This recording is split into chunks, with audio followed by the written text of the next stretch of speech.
This conference is being recorded. Only the main conference is recorded.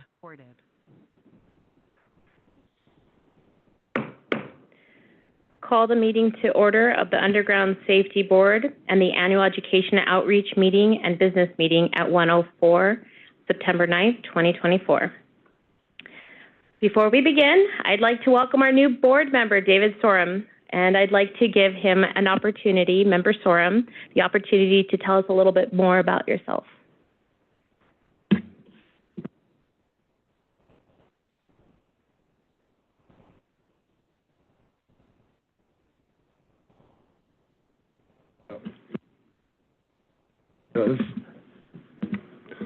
Does these microphones need to be turned on?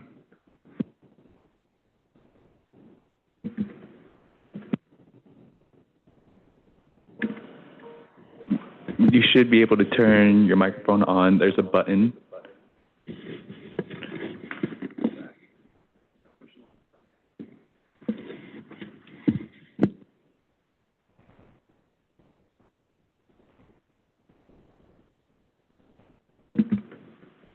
Testing 1, 2, 3.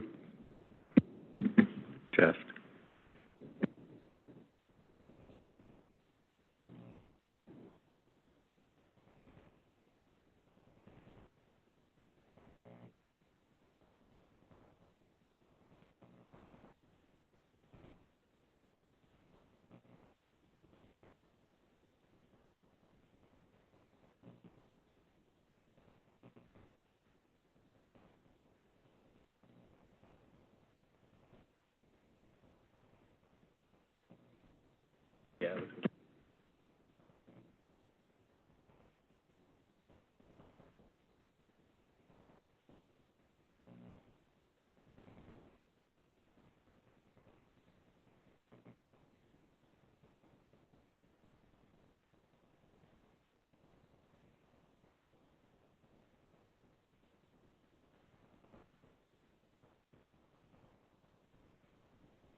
There you go. Thank you. I guess everybody heard my introduction. No. Anyway, I want to thank anyone and everyone that was responsible for admitting me to this Underground Safety Board. I really do appreciate it. Anytime that you can enhance or ensure safety for the public and workers, count me in.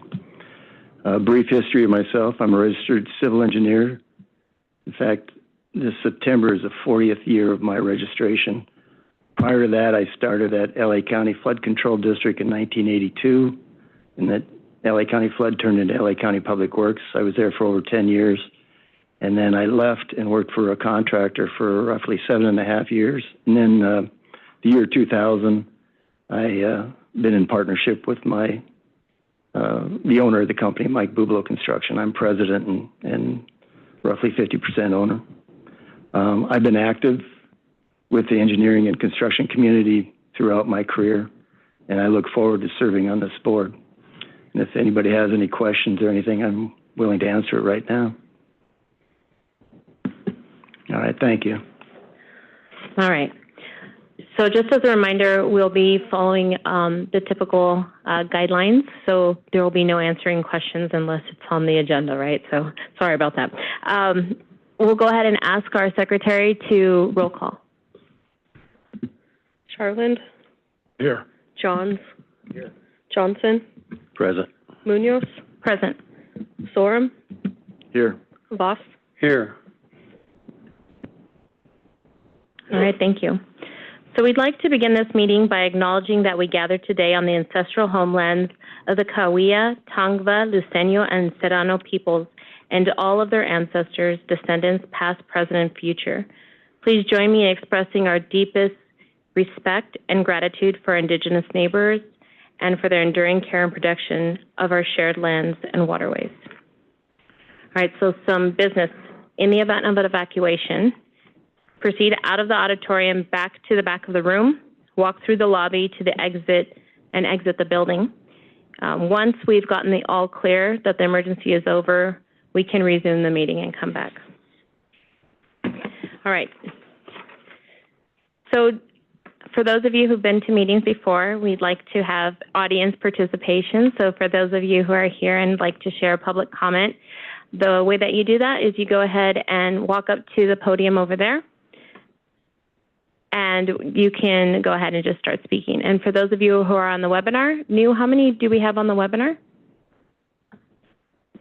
We have about 25 participants. All right, for our 25 participants on the webinar, if you would like to provide public comments, you may press the raise your hand button in the webinar or dial #2 to be placed in the queue. When New calls your name, you may unmute yourself and provide your comments.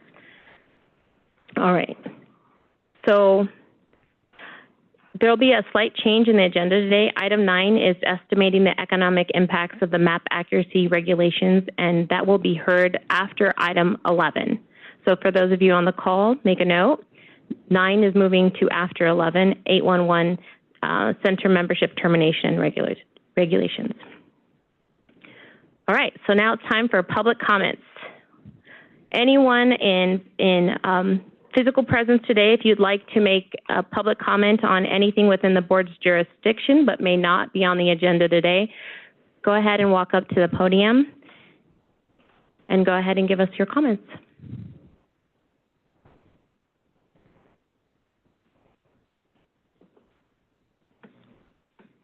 All right, so there's no public comments in person. New, do we have any public comments on the line? Yes, we do have one raised hand. Okay.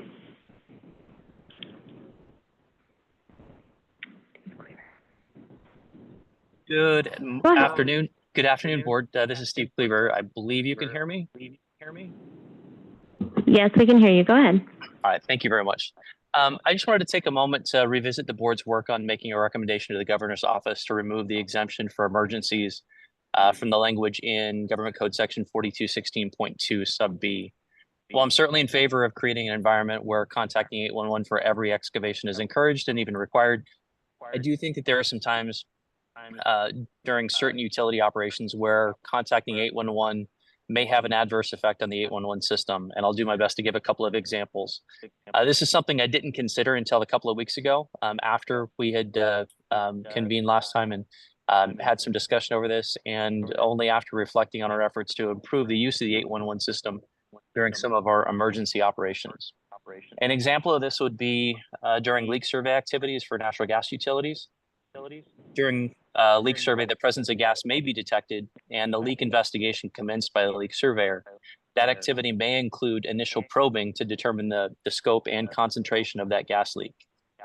Through investigation, it may be deemed, a non-hazardous leak, which can be planned for later intervention and repair. This is part of the leak grading process, determining whether a leak is hazardous and needs immediate action, or grading it for later response and scheduling for the work to be done. The leak investigation is an emergency, but through the collection of additional information, that emergency no longer exists when they determine it not to be hazardous. I'm concerned that without the understanding of operational activities, that a situation like this would mandate the contacting of 811 and trigger a rapid response from utility operators when the leak is ultimately determined, but later determined not to be an immediate hazard. Another example of this could be an emergency for grounding for electric operations. This work the scope of the original job may be exclusively overhead for the emergency, but require the use of a temporary ground. The use and placement of that temporary ground is later determined by the crew based on conditions that they find in the field. There are tools and guidelines for the installation of temporary grounds that mitigate the risk of damaging unmarked assets prior to the calling of 811. But identifying the location and waiting for the utilities to respond and mark would greatly increase the outage times for electric customers who rely on the power for their welfare. Even if waiting wasn't expected before excavation or the grounding began, we would now be expecting utility companies to respond to these locations as emergencies during electric restoration activities. And then the final example I have for you is when the use of a bucket truck is not possible for above ground overhead pole work. minimal excavation at the base of a pole may be needed to require that the climbing of the pole is safe for that worker. This is not exclusive to electric utility operations, but also for telecom. I wanted to highlight these as potential unintended consequences that may put utility operators at risk of being non-compliant or driving up the volume of emergency 811 tickets that are unable to wait for utilities to be marked prior to the beginning of excavation activities or completion of them. In these cases, we may be creating additional stress in the 811 system that doesn't serve to reduce the risk or improve safety. I do request that the board evaluate the potential of unintended consequences like these on the utility operations before beginning to push for universal requirements. Again, I am fully in support of the intent that we talked about at the last meeting around requiring folks to call 811, even if it is an emergency when excavation is going to begin. But there are certain activities that may be completed very quickly prior to any utility company coming out to actually respond and mark.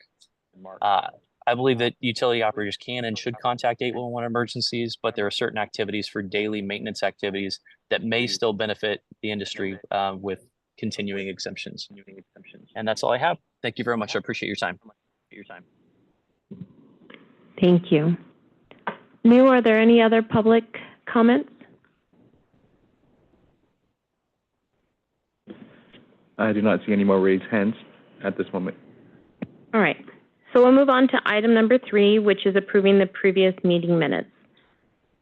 We will be reviewing and approving the minutes from July 8th through 9th. We'll go ahead and ask if there are any public comments regarding the minutes from the last meeting.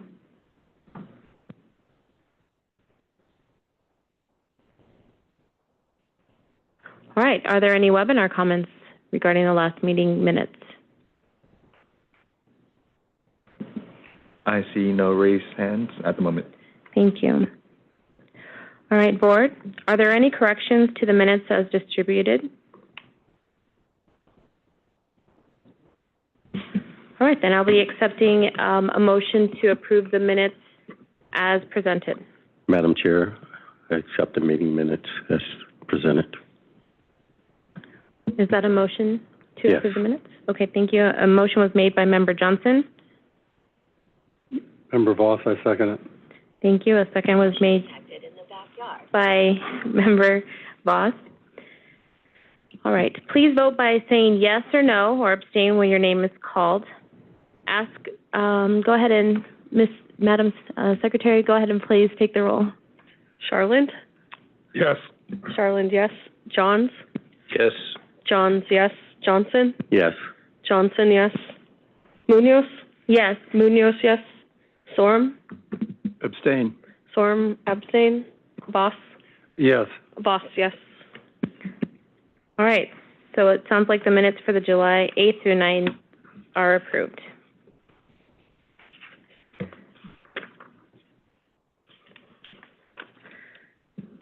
Moving on to the 811 Notification Center update, which is item number 4.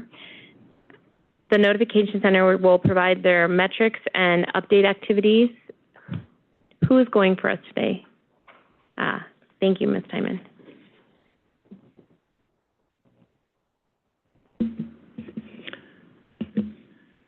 Good afternoon. I don't have a whole lot to point out on the metrics. I can say that the Dig Alert ticket volume is down 3% through August. We don't know if we're going to make our millionth ticket process like we have for the past 2 years.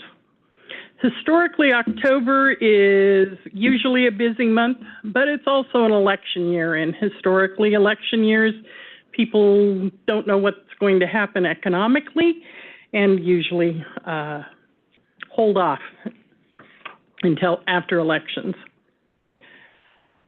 The other, as far as the metrics, are to note the average ticket delivery notification for Dig Alert.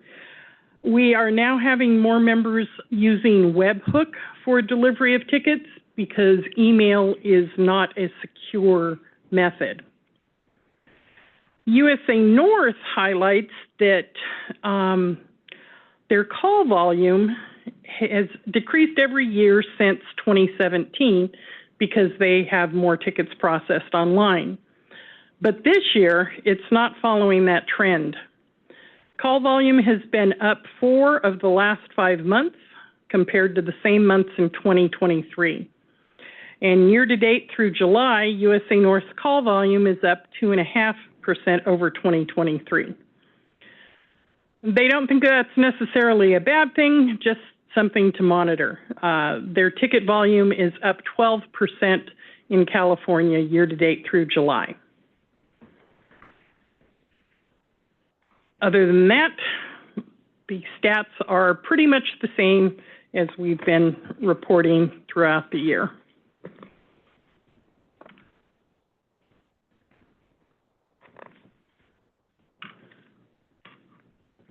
And that's all I have for that part.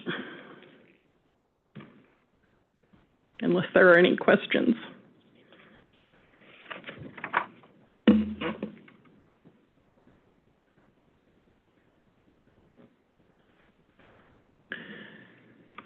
Moving on to DigAlert's center notification update. We don't really have any technology updates or general updates. Since this is the outreach meeting, I thought I would pretty much emphasize that. In your packets, I had included our 2023-2024 Anaheim Ducks information and what the media impressions were over 33 million. We had days of digital enhanced exposure, and then also included information about an example of some of our social media posts. For our 2024-25 season, the Anaheim Ducks are going to be televising on local channels to over 8 million households. And the DigAlert logo, DigAlert in ICE logo, will be seen in those 8 million homes. And it is going to cover 8 of our 9 counties that we handle. The only one it doesn't is Inyo County.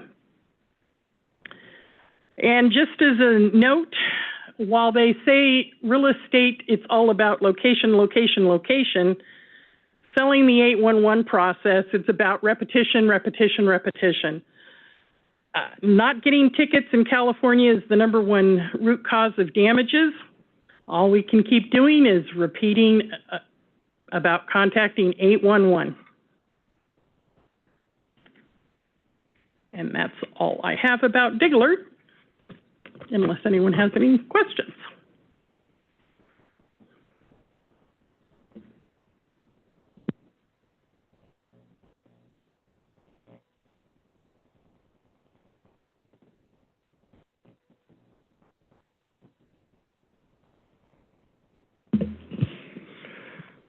Good afternoon, everyone. James Wingate, USA North 811. Happy to talk about our updates outside of the statistics that Ms. Diamond shared for both centers. If I can get that slide when you're ready, Madam Secretary.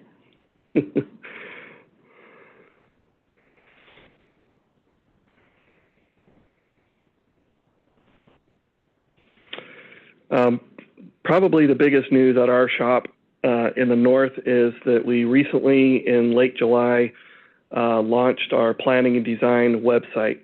Now, you may recall that for several years prior, we had a tool where engineers could draw an area on the map and generate a list of phone numbers for the utility operators in that area for their engineering departments, with the theory being that, and it would give their phone number and also email address, with the theory being that the engineer would email each utility operator and say, hey, here's my project. Can you give me your plans and as-built and GIS data or whatever that they're requesting to help engineer the project. We've taken it a step further now in that one, we wanted to make the interface more user-friendly, but now we're offering some options for our utility operators about what they can choose to do once one of those requests is made. So the default option is they are doing nothing as they have for decades, where the engineer can generate that list and follow up with them, and the utility operator is not expecting to be contacted until they don't know anything about the project until the engineer contacts them. But we've added two more options now. One is that if desired, the utility operator can choose to get a copy of that design request. Now, we're very careful to say this is not a planning design ticket. This is not a ticket, it's a design request. As you know, there's nothing in the law requiring utility operators to respond to these requests.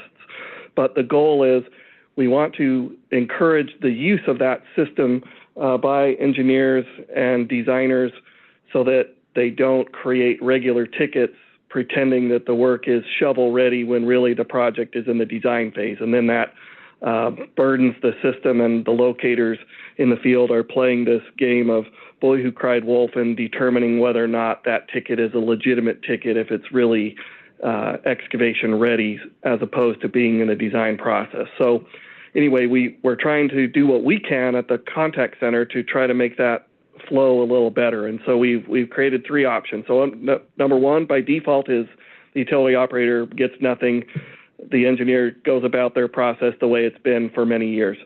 But option two would be that they can get a copy of that request. So the burden is still on the engineer to request the GIS data and the as-built or whatever. But now if the utility operator chooses, once that engineer, so let's say it's Wingate Engineering, and I go and draw on the map for my project, now that design request can also be delivered to those utility operators so they have a heads up that this project is coming. And they may want it for other reasons too, such as if they want to keep record of who's looking things up, because historically it was a anonymous lookup where anybody could come on the website and look up the contact information with no record being kept about who was looking and where. Now we're going to be saving those for the record, and in the unlikely event, but just in case event of a Homeland Security issue or something like that, we can have credentials of or logs of who's looking up what. So anyway, those utility operators can choose to receive that design request if they want to. Just to have a heads up to know that Wingate Engineering is going to be asking for stuff about this particular area at some point. And maybe never, but at least they have a heads up if the project dies or something like that.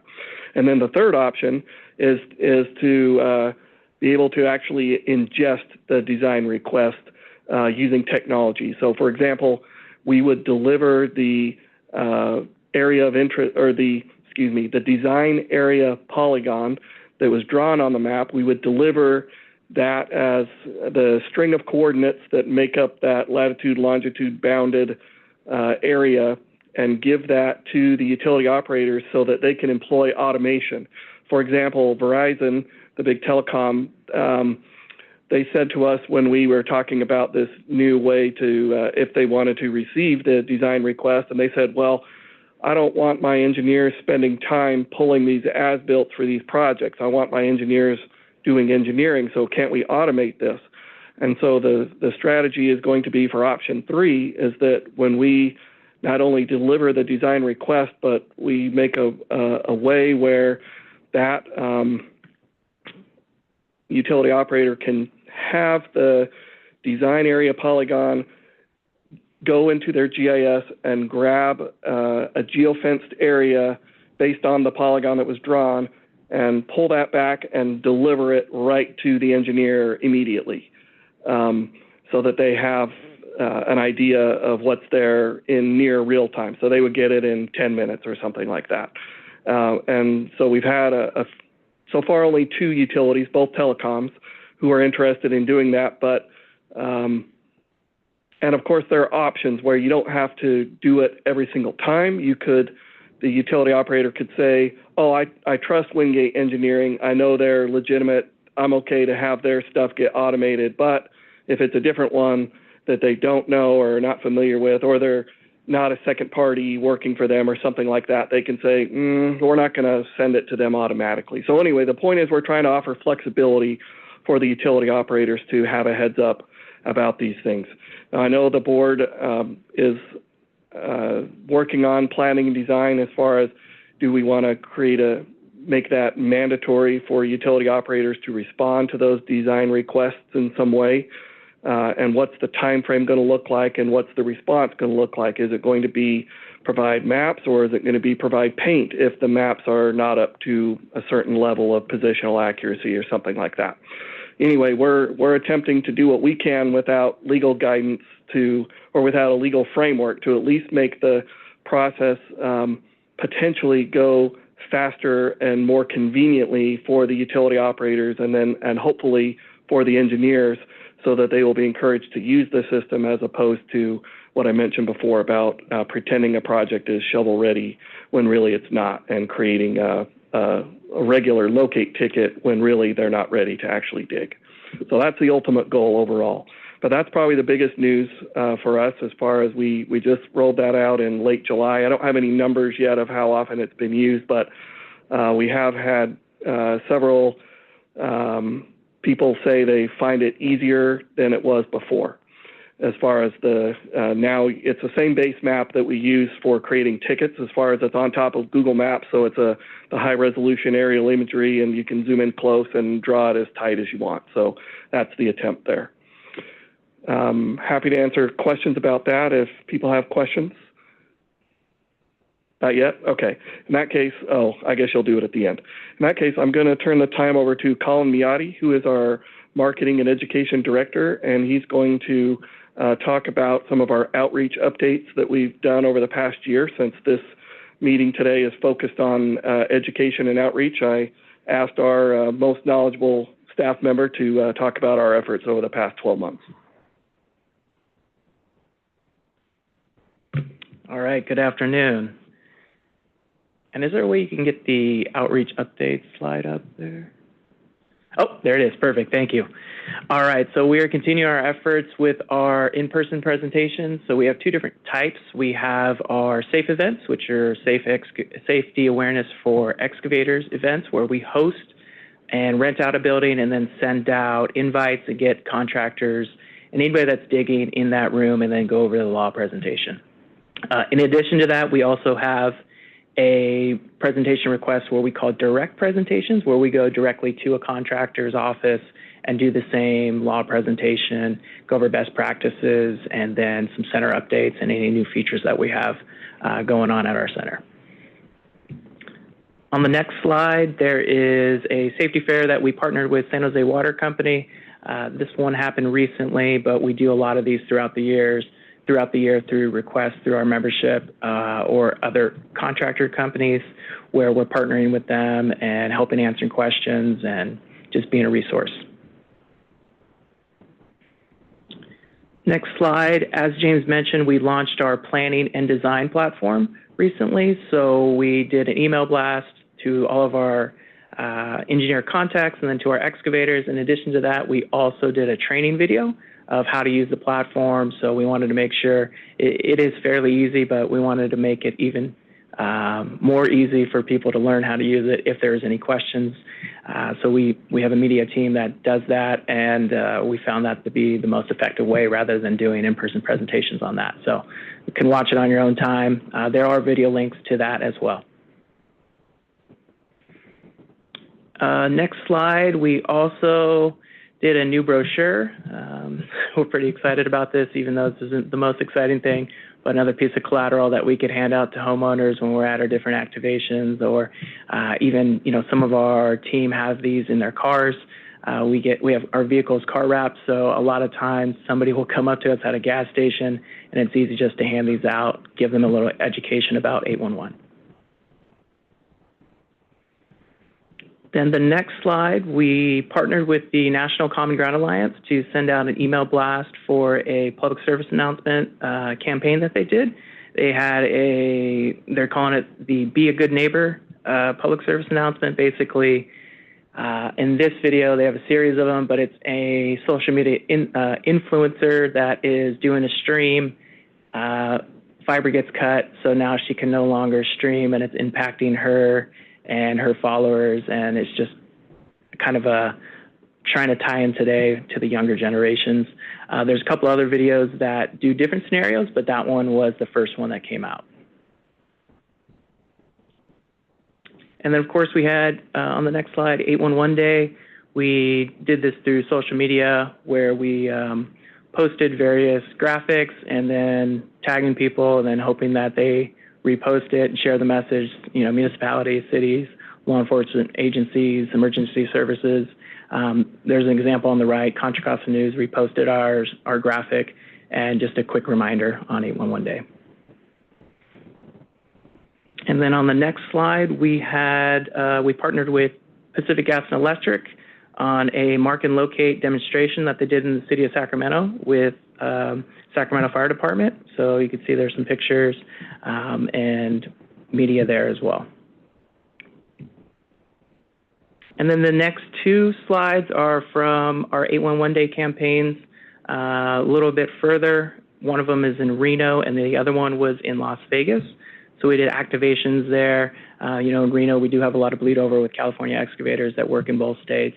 So that is what we have there in the pictures for the next two slides. And then something a little bit more local on the next slide is our San Jose Earthquakes activation. Here's an example from the game that was against the Los Angeles Galaxy, but it was held at Stanford. Since it's a rivalry game, they have it at a larger location. There was 40,000 fans in attendance.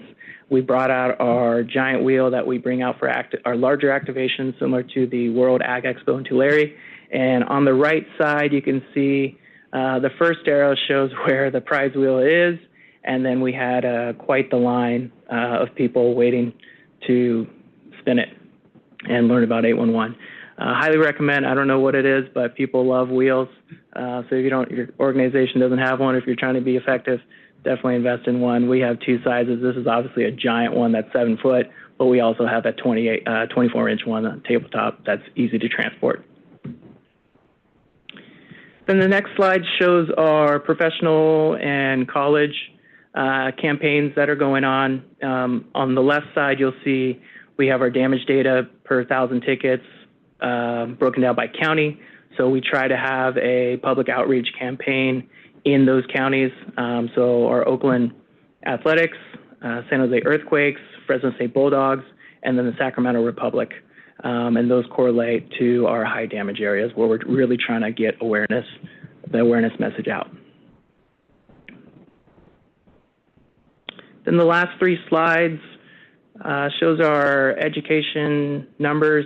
The 811 Pro is our online training course that we partnered with TV personality, Tim Kennedy, to make the training a little bit more interesting. You'll see that the stats on the right, we have it in English and in Spanish, and then also for both states, California and Nevada. And then, yeah, the last two slides are basically just spreadsheets with our activity, and that's really all I have. Is there any questions?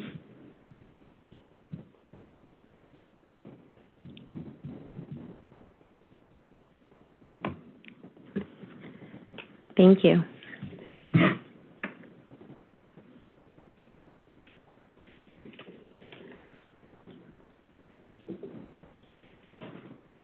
Okay, so now that we've had our presentations, and I know it's so hard not to say, do you have any questions? It feels so natural. But now we'll move on to an opportunity for the public to go ahead and make in-person comments. Does anyone from the public, would anybody like to speak or make any public comments? All right, New, do we have any webinar comments? There are no public comments at this time. Okay, so now we can turn it over to the board members for any discussion that we might have, and we can ask questions now. And we can call up the presenter to answer the specifics of our questions. Everybody's looking at me, huh? First of all, thank you to Dig Alert and to USA North for the presentation. Appreciate it. My question goes more to the technology updates as it relates to the planning and design site. For the operators, was there a notification sent out to the operators for them to participate in electing to receive this? And did you get a response back from everybody, and if you didn't get a response, what was the process? So the first thing we did was to let them know that it was coming. For those online, James Wingate, USA North 811. The first thing was to announce to the utility operators that we were planning to do this and to update their engineering contact information to make sure those requests would be delivered, or when we post, generate the list for the engineer, that it would have the correct contacts. And we had a great amount of success with that. At first, we have 1,521 members as of this week. So that includes 200 in Nevada, but 1,300 in Northern California. And so that's a lot of utility operators to get them to respond. And as Ms. Diamond and I have mentioned many times over the years, it's hard to get them to keep things current as far as personnel changes on their side about tickets and keeping their mapping current and their phone number and things like that. So the engineering is kind of down the list even further than those other things. So I have to admit, I personally was skeptical of what kind of response we were going to get, but I was pleasantly surprised. I should have thought that you would ask this question, Member Johnson, and have numbers for you. I could probably track that down, maybe get it for you later in this meeting, but we had a good response. And then when we went live, all of a sudden we got, and we then did an email blast to everybody in our engineering database who has, of engineers who have done those requests in the past. We sent it to them as well as to excavators and utility operators. And then we got another wave from utility operators saying, we want you to send it to the engineering department instead, because our strategy was, hey, if you don't update the engineering information, we're going to send it to the regular contact. And of course, the regular person who receives tickets. And of course, that person immediately says, whoa, I don't want those. Although there are a handful that do still want those, very small utilities that's kind of a one guy handles all the requests, whether it's for marking or maps. But as a general rule, any medium-sized members and up immediately realized they didn't want those going to their regular place. So I'll see if I can get you the exact percentage of how many updated, but it's a high percentage. So that was good, and we've had positive feedback about it so far. So they're actually, like you mentioned, that they were going to the actual locate distribution. Right. Exactly. Okay. And that was the certain ticket type, and it went to their live access system, right?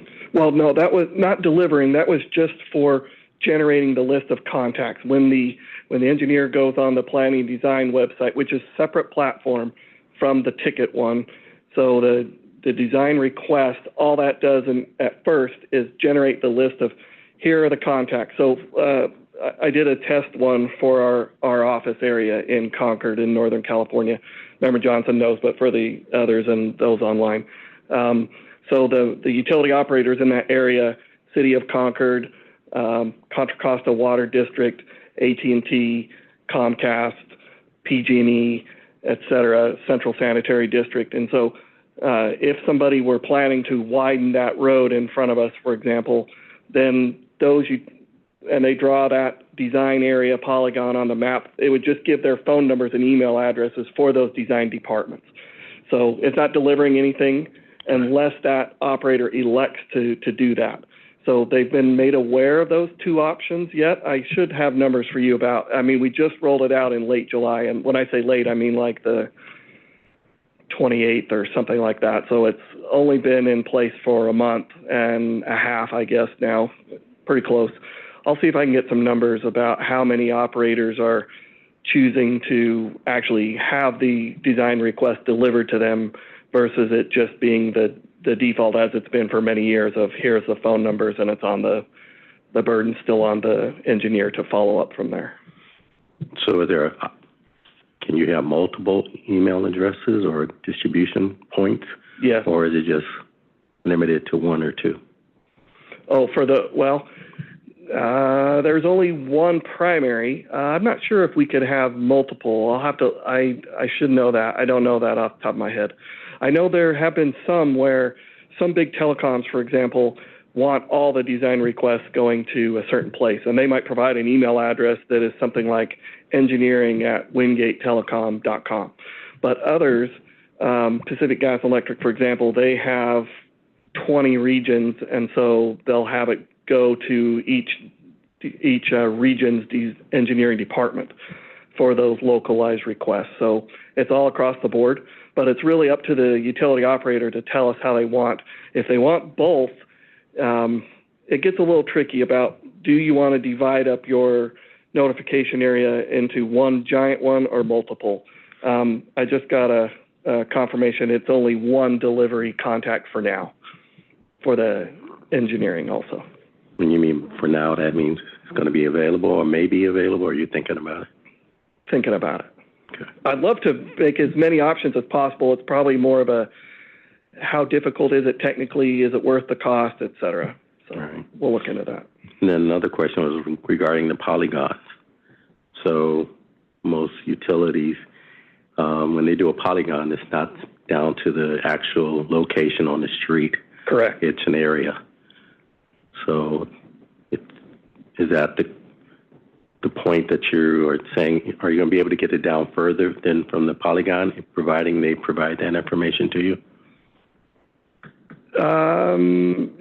So do you mean like, could we allow an engineer to upload a shapefile instead of manually click on the map and then do that query? Potentially. Right. Right now we can't do that, but I would love to get that way where an engineer could say, we're thinking about widening this highway, and here is a polygon that is snapped to the parcel boundaries, showing the road right away for this Caltrans highway, and then have it generate that exactly, as opposed to the engineer having to go on the map and try to draw that as best they can. I mean, we do have the parcel boundaries on there, but it's not as tight as if they had something that had been surveyed, for example, to query that. So I do see that as a future, but we don't have that right now. And then the third option was to employ automation. That was the question I had about the automation portion of it. Yeah, so that's the automation part where, as I mentioned, only two utilities are, neither one of them are doing it yet. They've both just expressed interest. But that is the model of how things work in Australia, United Kingdom, and other countries nationally where in those places the utility operators don't necessarily go and mark themselves. Usually it's on the burden is on the excavator or the engineer to hire a qualified locator, and they have agreements with the utility operators to access their appurtenances and things like that. But the model is completely different there. And so the concept of having the tech to go in and submit a polygon that will go into that operator's GIS to grab a live snapshot of assets and deliver it. Our ticket vendor, as you know, is a company called Pelican Corp, and they've been doing that for a while. So it was a natural step to be able to do that, and we'll see where it goes. I mean, maybe utility operators get to a point where they say, especially if it's their second-party contractors. I mean, I envision this getting back to regular tickets now where, all right, I'm at the microphone, you guys asked for it. So I envision a day when utility operators trust their own GIS data to the point where when they get a ticket, so forget engineering for now, when they get a live ticket for a certain area, they say, oh, that request is coming from Wingate Construction. You notice I own a construction and a telecom and an engineering department. So anyway, Wingate Construction submits a ticket, and I'm a second-party contractor for a utility operator. That operator might say, oh, yeah, they're a second party of ours, give them the maps, and that automation kicks in like I just described with the geofence polygon that grabs it and sends it. And that way, I, as an excavator, have the most current map data that may be different from when I bid on the project months ago when it was still in the design phase. But now I have a snapshot of their most recent assets because it's going into their live GIS that they're using and updating every day, and gives it right back. And I think there's going to be examples of how that will be effective. And I recently met a water company, and I'm going to wait till later till I do get farther along with them, but they've had 50,000 tickets over the last several years, and they've marked their assets 99% correctly. And that's very hard for water to do, where they often don't have tracer wire, right? So to have 99% effectiveness on their side as locators, but part of it is because they have GPS their assets with precision, and so therefore the map is really good, so the locator knows that he always knows what he's looking for, and if he can't find it, he'll do extra effort. But the concept of, well, it wasn't on my prints, that is a fair amount of damages, that's just gone out the window for them. So anyway, we'll see later on, but I'm trying to convince them to do a white paper that I think could be good for a national white paper. So anyway, I guess where I'm going is I think this is the first baby step in a way of sharing maps that I think is really going to help the industry in the future. That's just my own personal opinion, not the official opinion of USA North, which would come from our board of directors, of course, but that's just my own opinion of how I think the industry could evolve in a way to use technology to help keep up with the growth. Thanks, Mr. Wingate. And Madam Chair, I just have one request. For all the outreach that's being done by both centers, I mean, we as a board, I don't actually see any of this. Is it possible that we can receive some of these notifications? Because I like to participate or go out and see some of these. So like when we have an event, you'd like to be notified about it? Yeah, so if you're available, you could attend? Mm-hmm. I'm sure we could get you on the list. Sure. We'd love to spam all of you guys and send you all the requests. Thank you, Madam Chair. Go ahead, Member Sherlin. Member Sherlin. So I'm all in favor of reducing tickets out in the field that don't require digging. And I think that's the direction that this system that you put together. And I'm not sure where our planning and design, if that's under our ticket process, but I know we were working on one at some point. So we do want to look at this because I'm sure you guys are going to take it as far as you can with, volunteering, the utilities volunteering to give this information. And if it does require, law change to help motivate the people, that there's benefits by reducing these tickets that do come in where they just want information what's out there. They tend to be big tickets. They tend to take a lot of time for locators, and no digging's going to go on because they find it as the easiest way to get the information because they're not getting it through another process. So I would like staff to look at their system and see where ours is at. And I think it was the One Call Centers that said this law might be opened up every year and making additions to things. And we got to take a look at, is that the next step, is to actually get it in the law that they provide this information. But it reduces the size, reduces these large tickets where they just want information. And then when they get this information, it tends to be smaller tickets when they are going to dig because they did do the research and they do know what's out there out in the field, so they're able to actually design their project better. So the tickets come in more manageable. And then it's the whole knowledge of what's out there.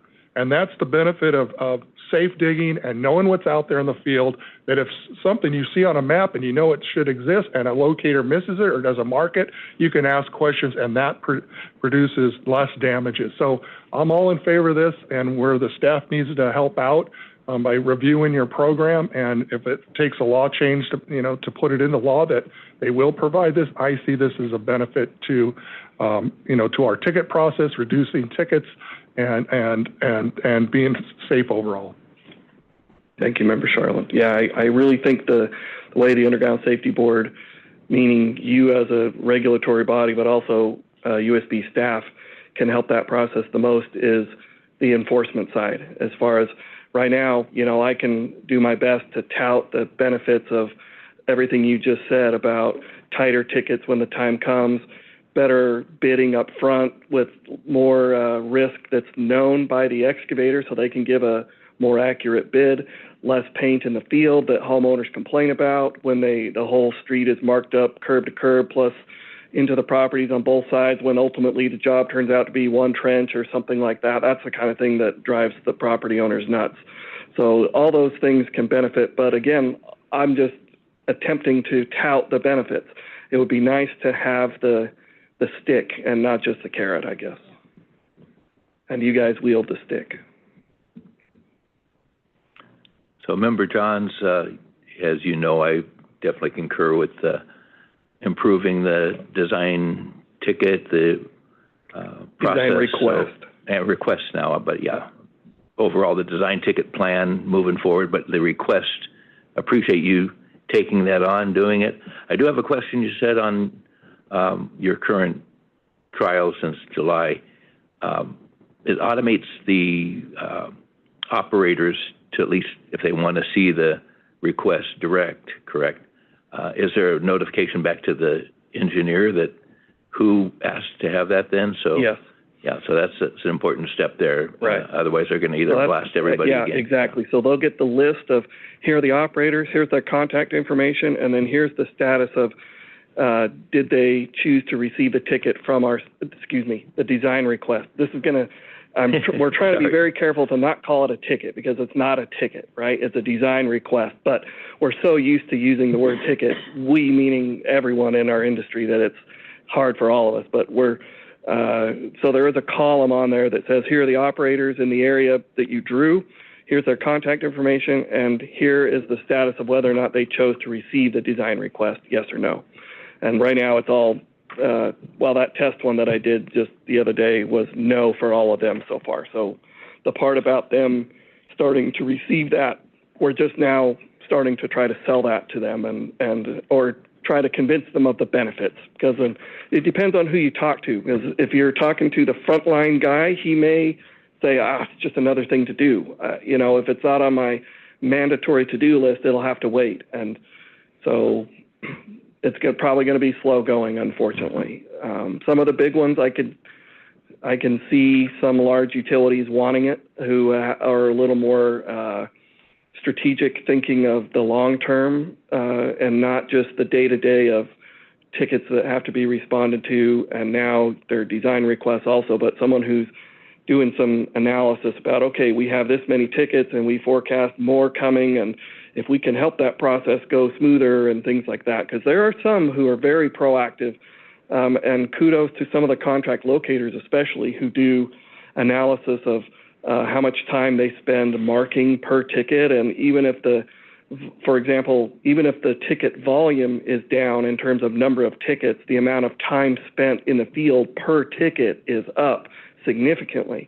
And a lot of it is due to these being large area projects and complex urban projects and things like that. So all these things, these other additional metrics that are forecasting large amounts of labor dollars can help to use the process more effectively up front and reduce the in-the-field work at the end better.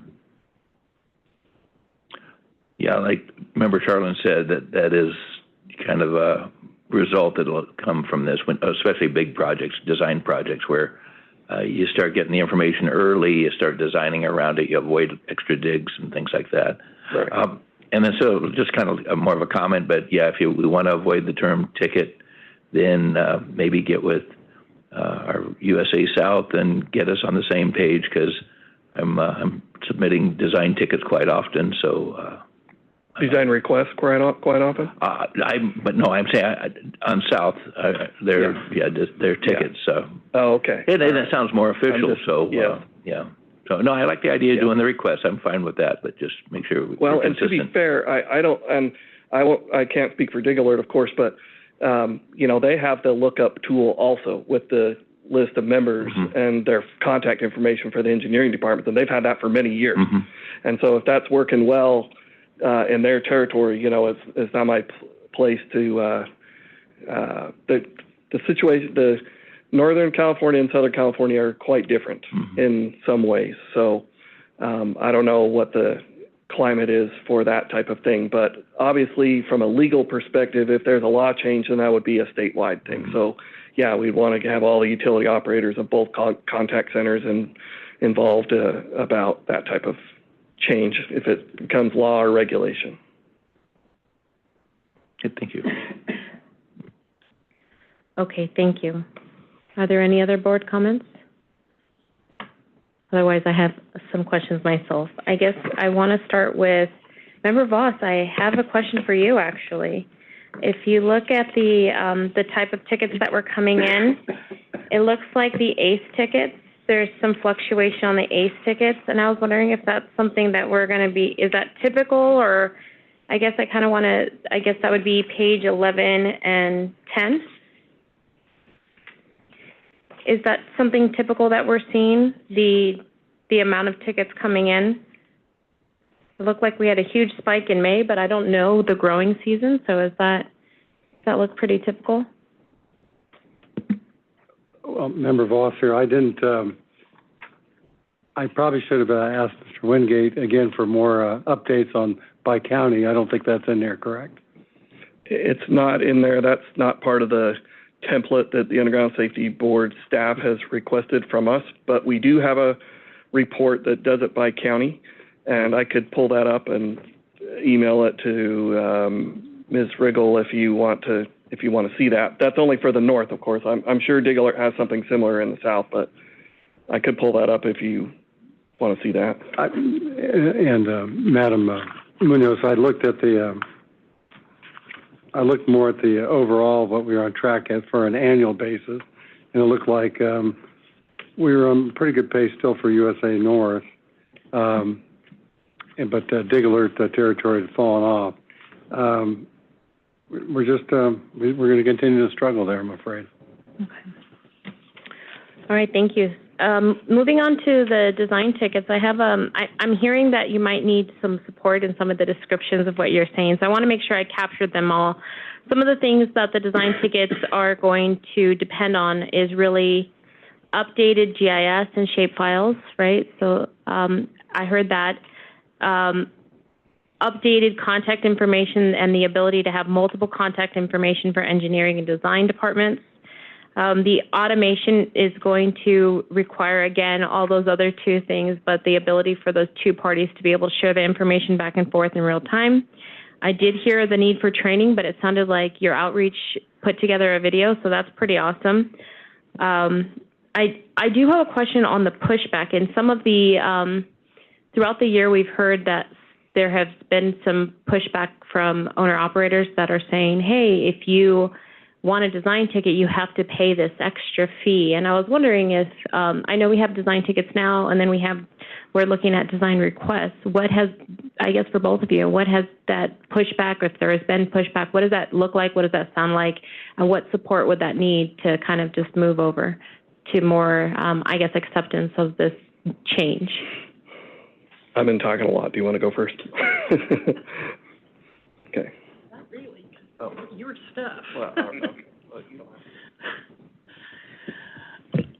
Well, Dig Alert has a subscription for engineers, and what we provide is a list of members in a specific area so that those engineers can contact them to ask for as-built or maps or whatever. The pushback is not to us so much as the operators. Some operators charge. We have no idea who does and who doesn't. So that would be between the operators and such as far as that goes.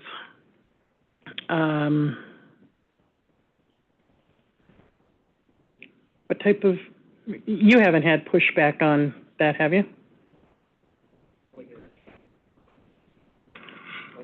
I want to jump in because I'm an operator. You know that, right? Go ahead, Wayne. Yeah, how you doing? Wayne Scott with AT&T. The pushback, I understand exactly what's about to come here, you know, before we get a all-out brawl going on here.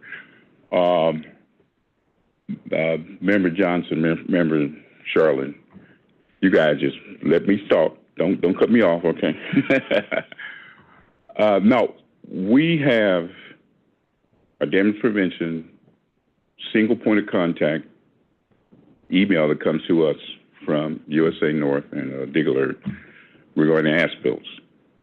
We are the single point that screens the request because our side of the house, AT&T, we have not only several regions throughout the states that has responsibility. We have several departments within the regions, so we have right of way, we have planning, we have building, we have a whole sort of people are responsible for different aspects of engineering.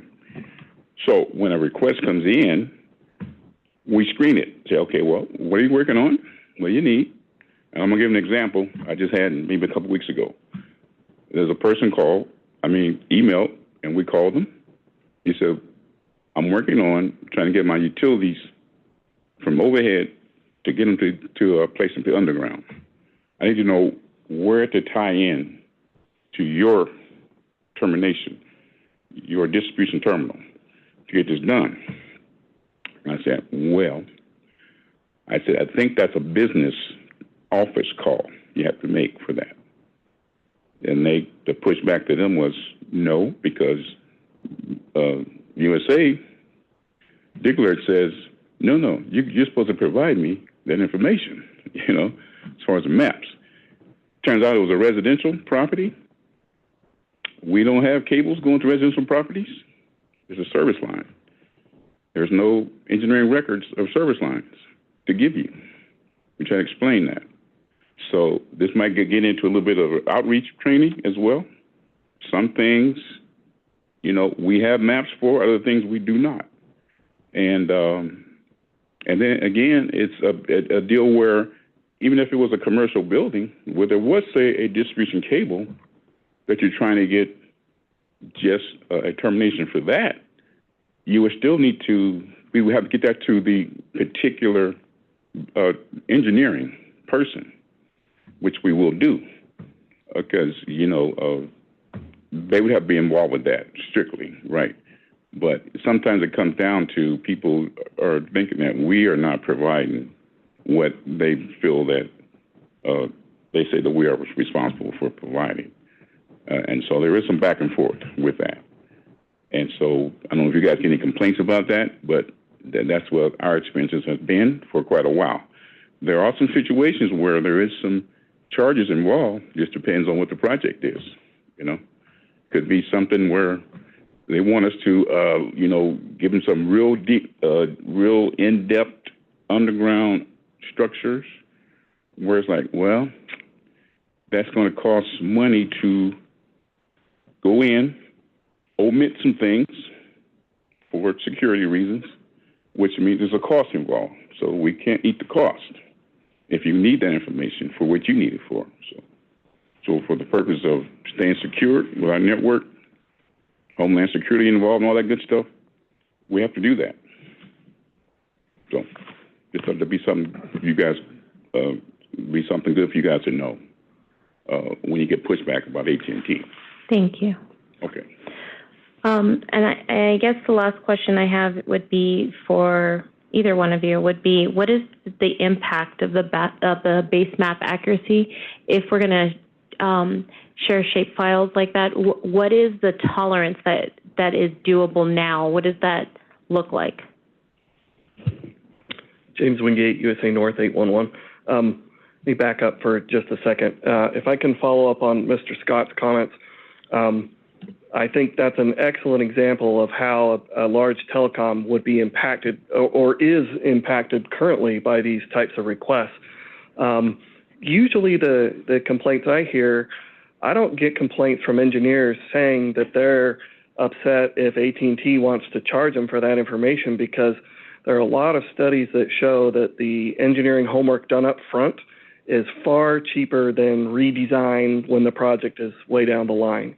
So potholing, subsurface utility engineering, that type of work being done up front pays for itself times 5 going forward. So I personally don't hear of any complaints that AT&T is going to charge however many $100 because it cost them a certain amount of labor hours to pull the level of detail that what somebody wants. What I do hear is some utilities have a good GIS, and so it's easy for them to grab a snapshot and send it to the engineer, and they can do that very quickly and typically don't charge. However, the ones who don't have good information where they know, it's on the west side of the street. That's all we know. But we don't know if it's just behind a curb or if it's 20 feet back or somewhere in between, when they don't have any kind of positional accuracy other than what side of the street it's on, and that could be 30 feet from curb to the edge of right-of-way, depending on how wide that right-of-way is. Then, well, what can the engineer do with that? Especially if they intend to place something paralleling on that side of the road. Well, we have to know closer than that, other than that side of the street. So then they'll say, well, if you can't give us a good map, then we need you to go mark it in the field. And so now the utility operator needs a mechanism to mark in the field that is not tied to a ticket, because this is still in the design phase, right? So now we need some mechanism for that. And typically, AT&T outsources the vast majority of their marking. So if they're going to have their second-party locator go do that, well, who's going to pay for that? And so will the engineer pay for that? And how much should they charge? Is this $50 an hour? Is it $200 an hour? And if we're talking blocks and blocks or miles and miles, then it adds up real quick. So those are the kind of complaints that I hear about as far as, how can the engineer say, well, I'm okay to pay that if I know that it's cost only and that the utility operator is not attempting to make money on this. If they're saying you're doing it exactly for the cost that it costs you to do this, then it may still be worth their time because, again, the redesign later on down the road is a lot more expensive. So those are some of the complaints we hear about that.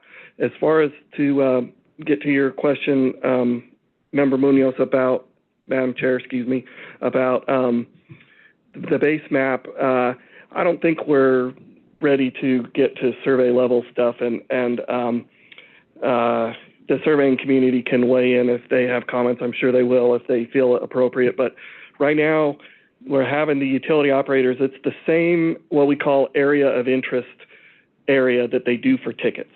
Because if the point is, if they have assets in the area, then they need to know about digging nearby, but they also might be interested to know about engineering nearby. So it's the same mapping. We're not asking them to provide separate mapping specific to engineering. So it's the exact same one.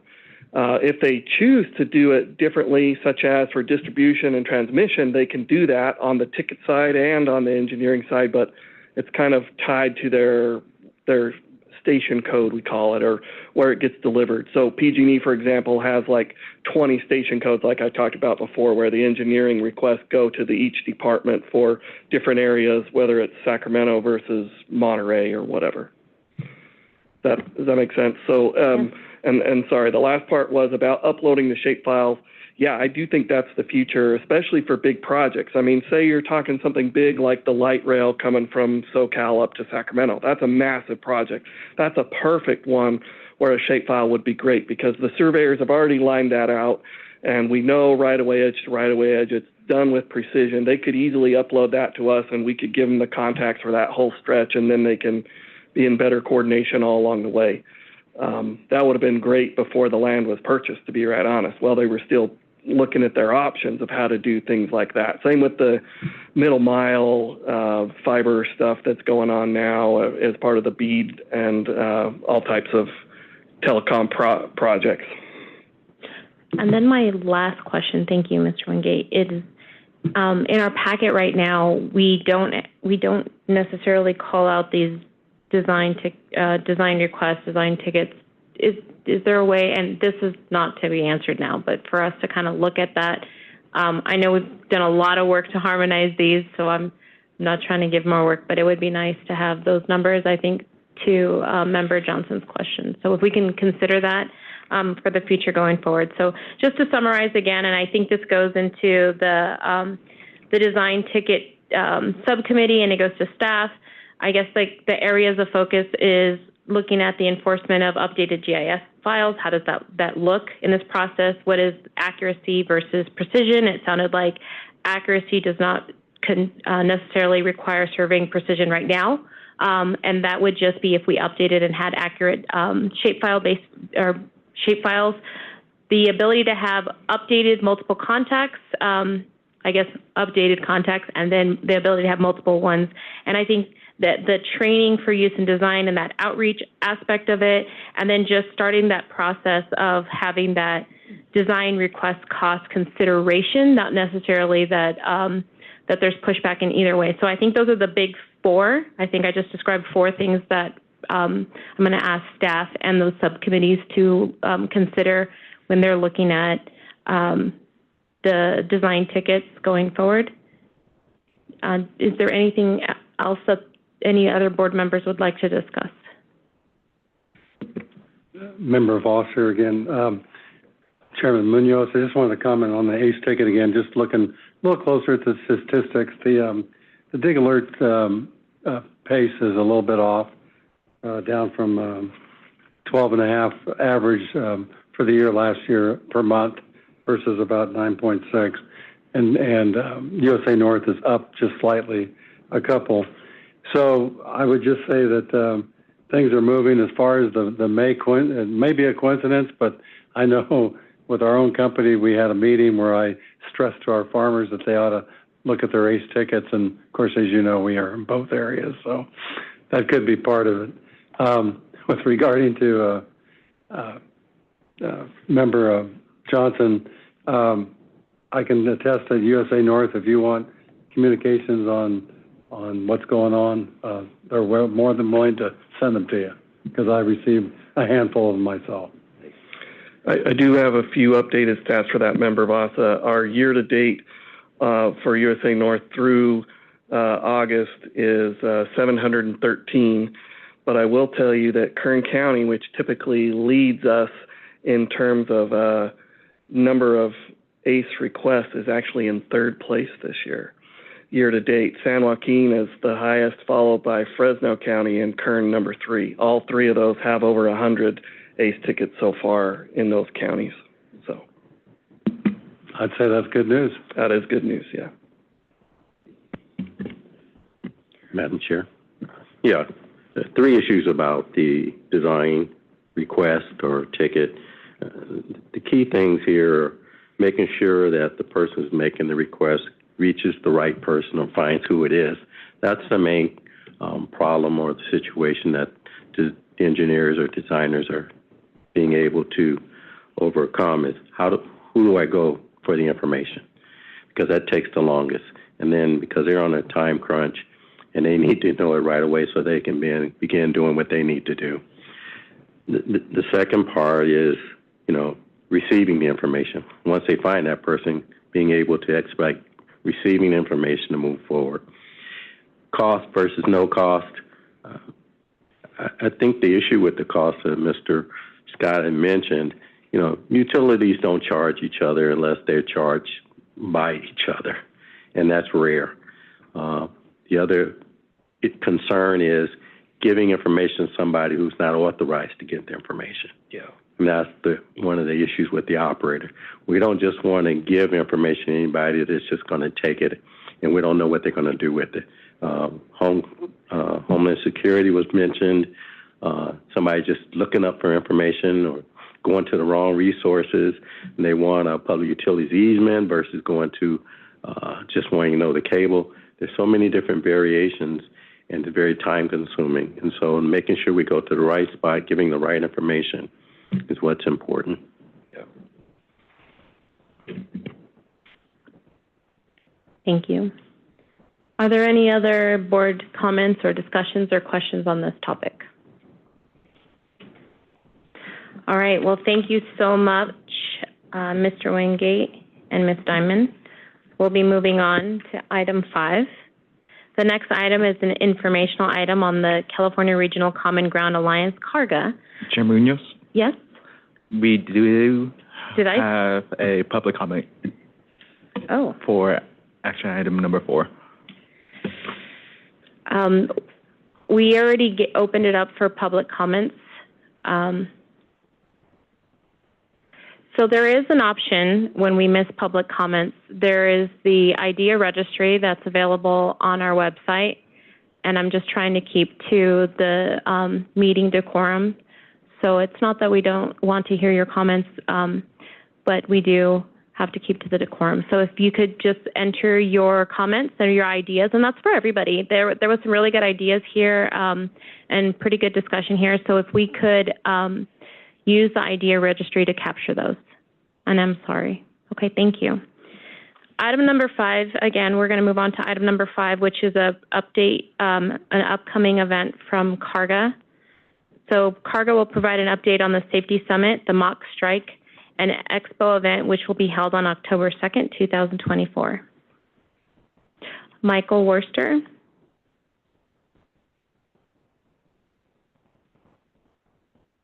All right. Go ahead and present. New, can you go ahead and unmute him?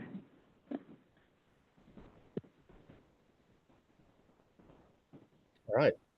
Hello. Hear me? Go ahead. We can hear you. Thank you, Madam Chair. My name is Michael Worster. I'm a member of CARGA. I'm going to just give you a quick update on our 2024 Safety Summit and Expo featuring the strike event.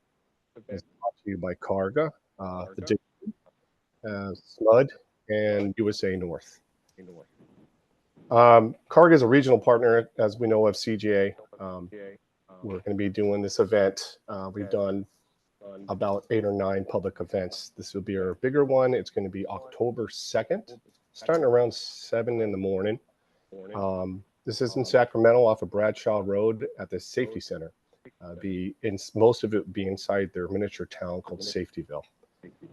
So what we're doing is going to do a simulated gas strike in the morning, first thing, where we have, like I said, a simulated excavation that goes awry and an unscripted live emergency response to that damage. And then from there, we'll take registered guests and run them through 5 interactive sessions that model the 5 largest regions for damages reasons from dirt. Those happen to model the 5 steps to safe excavation. That would be held inside of Safetyville, so we can have some actual locating, some dig with care, ticket creation, and then there's an expo during the time, and we'll top it off with our keynote, which is actually Madam Chair, Ms. Nunez. We really appreciate that, by the way. And all registered guests that registered through our system will get lunch. But if we run out of that, then it's always, the mock strike event is viewable to the public. So anybody, if you try to register and it's full, don't worry. If you just want to do the mock strike event and attend the expo, you can. So yeah, this is our biggest event we've had, and we're over the dig board, and we really appreciate everyone's support. We will be sending a link out that has guest registration and sponsorship registration for those interested.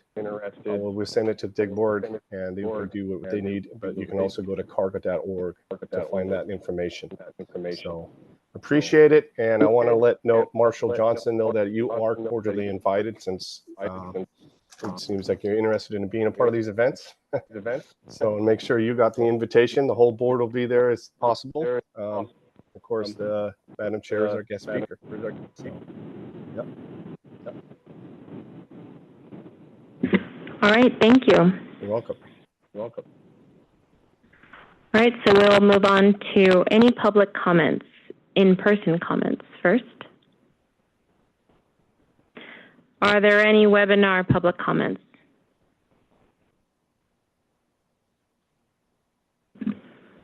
There are none at this time, but we do have a request to extend the time given to public comments so people could type if needed.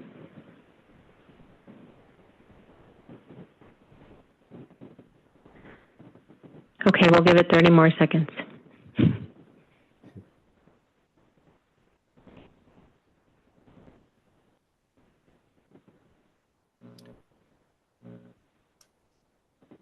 Pardon me, Madam Chair, I do want to make sure everybody knows that this is a free event, so if you do register, there is no cost.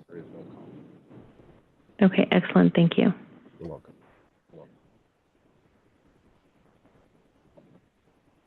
Okay, do I have any public comments? Okay, thank you. Okay, so we'll move on to the board discussion. Is there any board discussion on this topic? Will we all be in attendance? I know I will.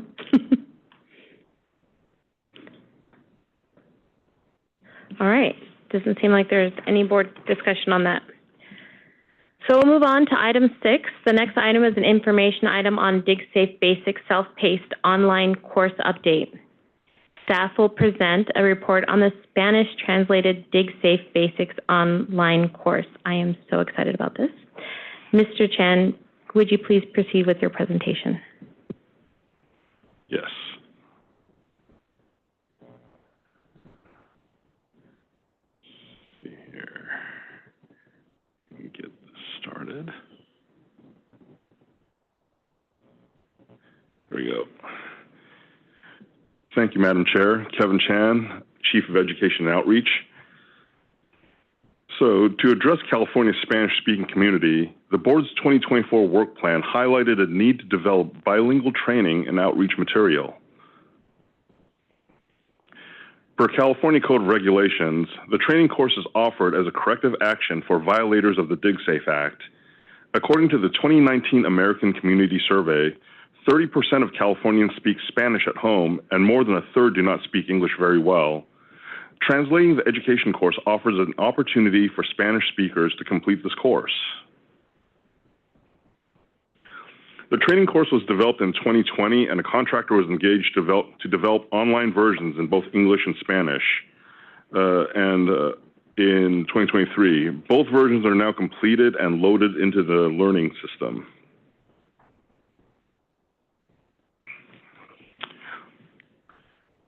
The translated course mirrors the English version and provides the same content to learners. The course highlights the 5 steps for safe excavation. So you can see that on the screen there.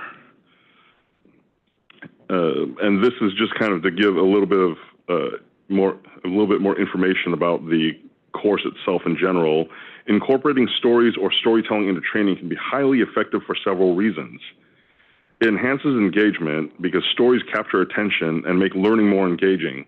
They break up the monotony of traditional training methods and can make the content more exciting and memorable. Information presented through stories is often easier to remember. The narrative format helps learners connect with material personally, improving recall and understanding. Stories can evoke emotions, making the training experience more impactful. Emotional connections can deepen understanding and encourage learners to internalize the lessons more effectively. And stories often illustrate real-life scenarios, helping learners see how concepts apply in practical situations. This context makes it easier for them to relate to and use the information in their work. Through stories, learners can explore different approaches to problem solving. Seeing how characters navigate challenges can inspire creative thinking and provide practical solutions. And stories can be tailored to reflect the cultural and contextual backgrounds of the audience. This relevance makes the training more relatable and compelling for diverse groups. As an interesting fact, Forbes, How to Incorporate Video into Your Social Media Strategy, states that viewers retain 95% of a video's message compared to only 10% when reading the text version. That's an 85% improvement in retention.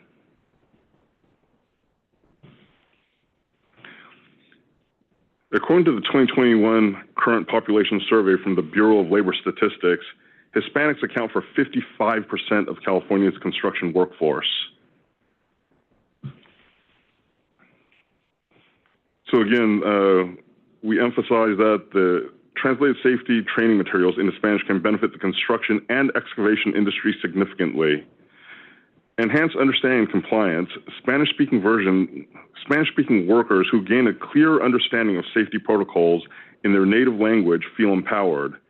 This reduces the likelihood of accidents and injuries, as accurate translation ensures that instructions are understood correctly, leading to better adherence to safety practices.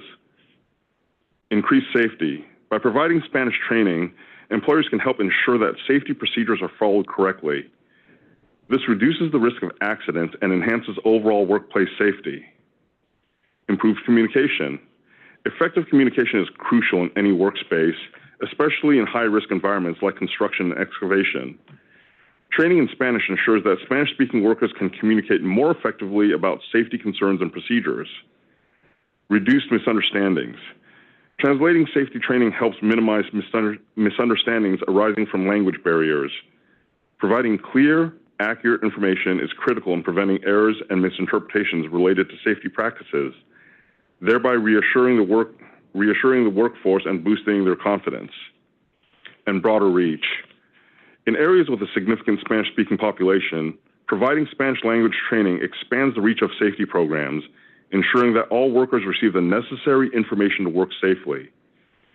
Translating safety training into Spanish helps create a safer, more compliant, and more inclusive work environment in the construction and excavation industries. In these slides, one of them demonstrates that the training translates the same items that the English version teaches, including statute and the 5 steps to safe excavation, and has interactive quizzes along the way.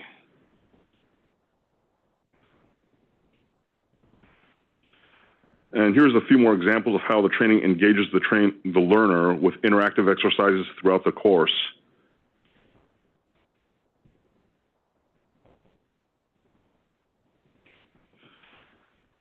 Here we have examples of how to read dig tickets that are translated as well.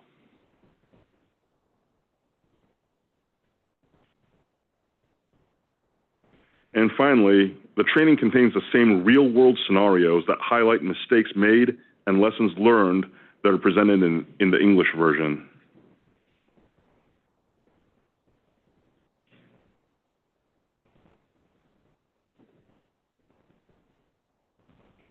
Do we have any questions?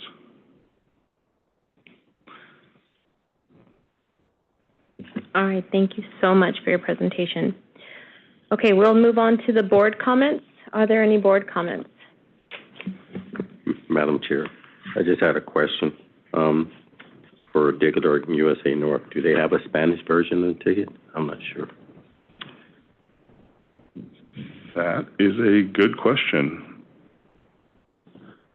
I'm not sure. That might be a... James Wingate, USA North 811. We have Spanish-speaking call center agents. We do not have a Spanish website. The ticket is, and for people who call and we have Spanish-speaking agents, or if they're all busy, then we overflow to an interpreter service.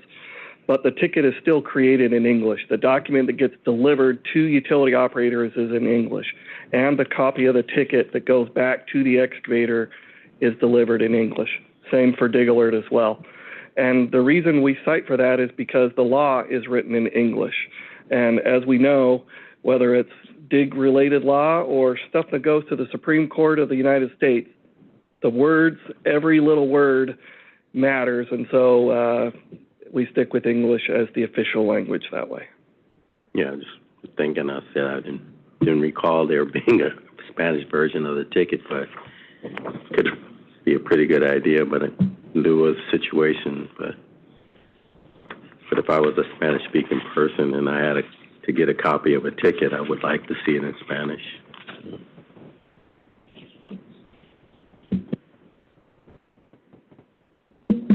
Member Voss, I'd like to ask a question to staff. Ultimately, now that this is done, and I know as the slide here earlier showed, we've evolved since 2020 with the first education presentation that, as I understand it, had to be done more in a group setting. Do we envision that for violations, that this can ultimately take the place for training? Thank you, Member Voss. Brittany Brannaman, Acting Executive Officer. That is a question that we're considering and one we'd like to raise with the Education and Outreach Committee. Currently, the Class 4 violators is designed to be interactive. One of the challenges is it requires a set number of participants so we can share those shared experiences in that in-classroom setting. So when we went forward to design this self-paced online tool, it is available and we can assign it to violators. But the question is, do we want to lose that in-person sharing and classroom activity? As our investigations increase and we might potentially have more violators that are assigned to education and outreach, that's something we can look at in the future, as there won't be as many big lulls in between getting 30 participants or more to make up a class.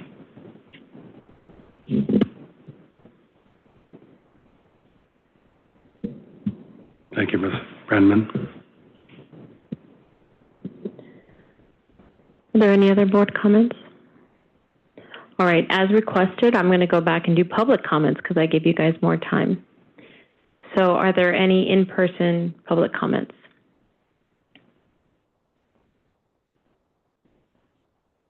Are there any additional webinar comments or any webinar comments from the public? We do have a question from the public. Okay, and as a reminder, we typically can't respond directly to questions, but go ahead, proceed. Okay. The question is, will the public have access to the training program, or is it the program only available for those that have been mandated to attend? Council, do you think that's something we can answer, or is...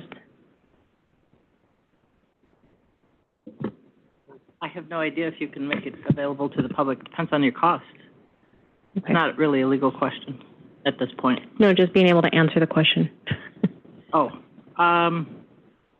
You really shouldn't engage. Okay. Sorry, council's guiding us, so I'm trying to be on my P's and Q's. Okay, question has been noted, and again, we'll make an update for the public, and you can always put these ideas in the idea registry, and then staff will get back to you. Okay, and we do have one more comment. It is, I want to congratulate the board in the completion of the transition. The board efforts do not go unnoticed. Thank you. Okay. My apologies, it's translation, not transition. All right. All right, thank you. And thank you so much for all of the work to all staff. Thank you for all the hard work that it took for this translation. And thank you, Mr. Chan, for your presentation. So the next item that we will be moving to will be an information from Maps to Apps. It'll be on how the evolution of geographical information system led to subsurface utility engineering. And we will be having a presentation from Dave Valou from Civil Grid. He will give a presentation on the history of geographic information systems and how it led to the rise of subsurface utility engineering. And this is a special note. The board does not endorse specific products being discussed by guest speakers, but instead welcomes them as a way to share the knowledge and expertise in the various topics being discussed. So, Mr. Valou, would you please proceed? Yes, thank you. And thanks everybody for having me here today.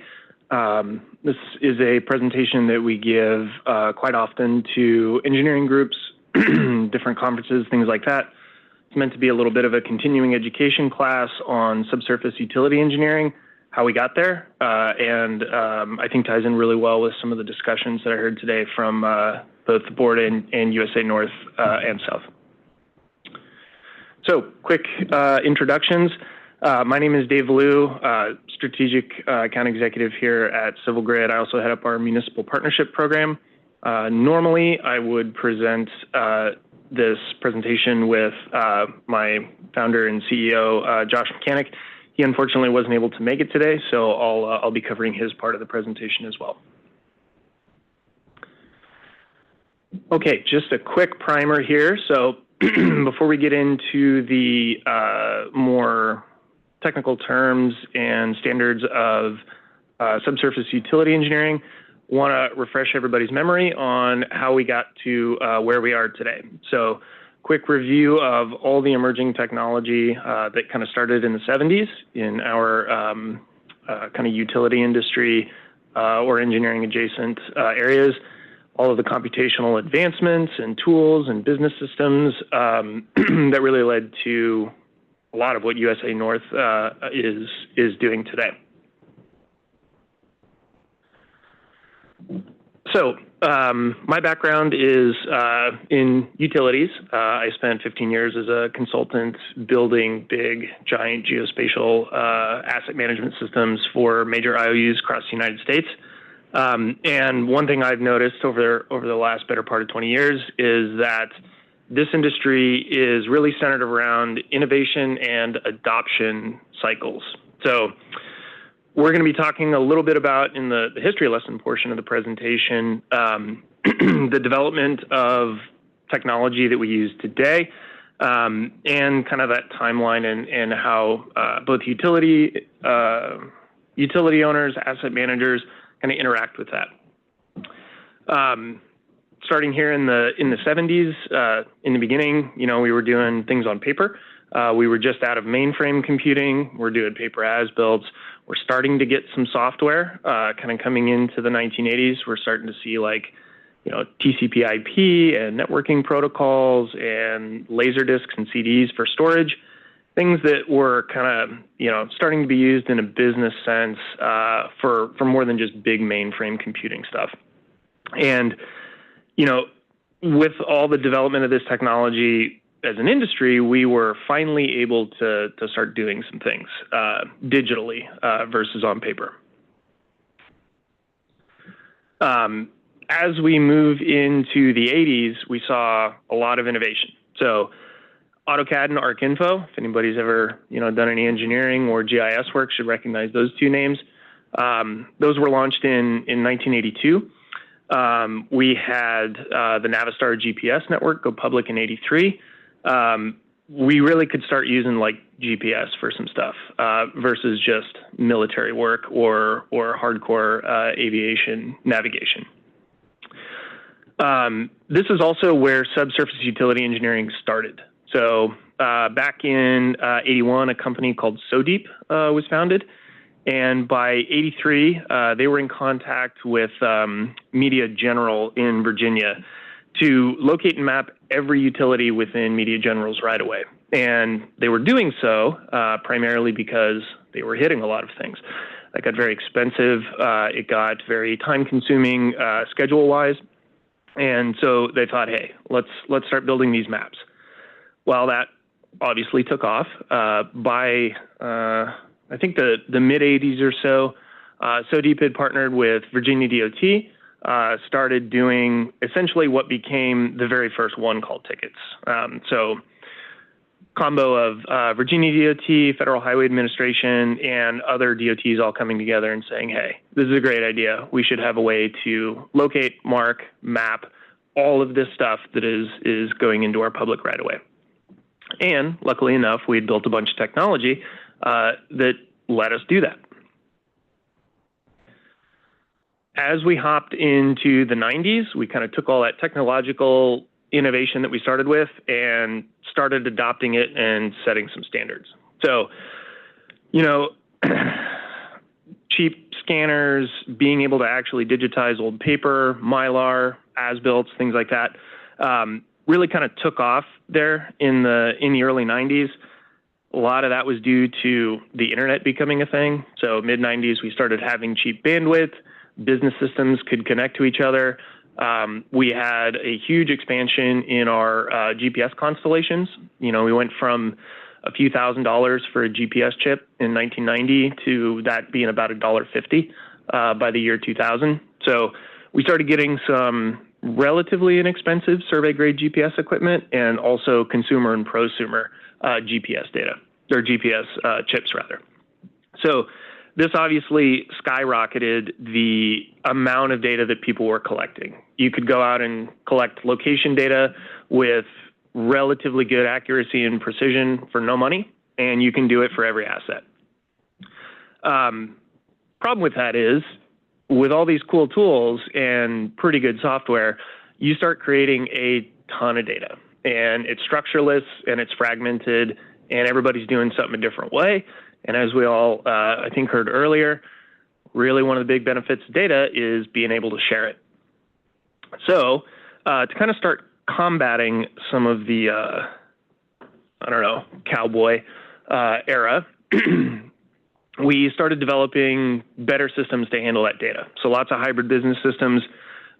We saw lots of developments in relational databases. Spatial data could start to talk to tabular data.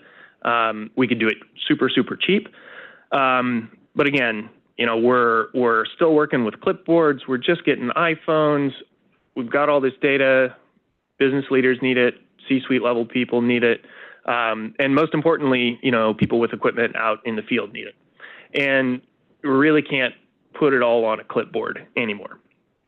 So luckily for us there, ASCE came out with a nice standard to help us out. 3802 was the initial standard guideline for the collection and depiction of existing subsurface utility data. So all of us back in the day that were collecting all this now had a standard that we could look to. And in the 2010s, which is probably where the most of my career started, I was building digital twins for companies using these same protocols. I was doing lots and lots of pipeline centerline survey. I came in to assist PG&E after San Bruno. The digital twins are a really good representation of assets in time and space. But you need to collect data, and we've spent the last 20 years collecting data and making data. We're trying to put this all together. Very few utility operators or any asset owner really had employed either the ASCE 3802 standard or really any standard. They were collecting data that fit the immediate need of the job that they were going to do. As I started doing more work and developing these models, I found that I was being asked to do primarily complex regulatory analysis on them. So, you're doing different studies for PHMSA, or you're doing DOT reporting in the case of pipelines. And the accuracy and the metadata surrounding that data that was collected and created all of a sudden became really, really important, because you can't use data for something that it was not meant to be collected for. And I didn't have any idea about ASCE 3802 at this time.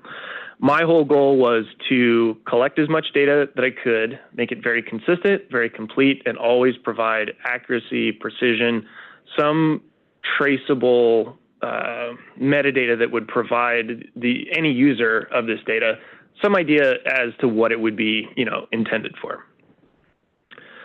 And kind of looking at, the technology and innovation curve, we started out with innovation, then some adoption, then a whole bunch more innovation and a little bit of adoption. And now, obviously, with the rate that technology is advancing, who knows, how fast we're going to get to the next cool tool. But I think the most, important thing that we can do is remember things like the ASCE 3802 standard and subsurface utility engineering as a whole exist. And it's a great framework with a lot of information in it that can help clean up the way that we operate in this industry and make great standards that ultimately make this data really, really easy to share with other people. Hopping into the kind of the more meat of the subsurface utility engineering, want to take one quick pause here and say that we're always trying to do something new. I work for a technology company. All we want to do is new cool stuff with cool software and sensors and things. But we do a lot of things the old way, and we need to remember kind of the value that comes from these things. So we're still using records from the 40s, 50s, 60s, 70s. We're still using the same satellites that we were in the 1990s and 2000s. We're barely improving on a lot of the legacy programs and models, especially for reporting, that we've used in the past, because they're dialed in and they're great, and there's not a lot of need to change them unless new data or laws become mandatory. So all this stuff is really good, But, key takeaway for this, it does not pay to make a bunch of data for the sake of making data. Make sure it has a purpose, make sure it's documented, make sure you have a standard to set that data against. Most importantly, so other people at another company, organization, somebody else you're sharing this data with, or just somebody after you retire, needs to know about this data. They need to know what it can be used for and what best practices should you employ when looking at any piece of data. And for the most part, that's what subsurface utility engineering is. So we're going to take a look at the updated version of ASCE 3802, which is now 3822. We'll take a look at what is subsurface utility engineering as a practice. What are the SUE quality levels, which is kind of the most important thing that came out of the initial guideline here. And we're going to take a look at why a complete SUE process is important, primarily for safety, but also for just efficiency, time, and in general site knowledge when you're building or excavating. But first, we are going to start with a quick anecdote from my boss and CEO. So Josh Mechanic, he worked for PG&E for 10 years. He did a lot of large utility scale solar development for them, also automated valves. This is a good example of a very incomplete subsurface utility engineering effort by Josh. So he was installing an automated valve on a gas pipeline and needed a communications cabinet and did not do his research very well. And so he put it right on top of a water line. Needless to say, the city was not very happy. PG&E was also not very happy with them, primarily because it cost him $40,000 to relocate that water line and blew his schedule by 2 weeks. So while it's a funny story to bag on my boss while he's not in the room, this could have been a real safety problem. If this was a gas pipeline or high energy conductor underground, just moving the water line is not that big a deal. But had he hit that, that could have been a serious safety issue.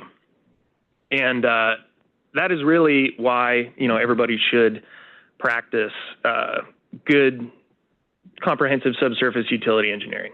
So we've been talking a lot about it. We hinted about quality levels. What is this anyway? So subsurface utility engineering is the specialty practice of civil engineering's utility engineering branch that includes investigation, analysis, judgment, and documentation of existing utility networks. So we're going to focus on ASCE 3822, which is a great guideline and framework for investigating and documenting utilities. And then the end of the presentation will cover, what I think we've been talking about a lot today, which is recording and exchanging utility infrastructure data and how we ought to look at modeling that. So all these quality levels that are dictated in ASCE 3822 and 02 really come down to four things. So subsurface utility engineering, or SUE quality level D, is maps. So when you're obtaining that information, you're going and getting record drawings, as-built, things that are or other data sets that depict the assets on a map. Quality level C, that's anything using your eyes. So you're looking for above ground surface features, you're pulling manholes, you're looking at lines for elevation and direction, things like that. Quality level B, you're using tools. So you're doing locating, marking, everything 811 is doing out there, that's B. And then A is obviously the best kind of data that you can get, which is actually excavating and exposing the utility and surveying it.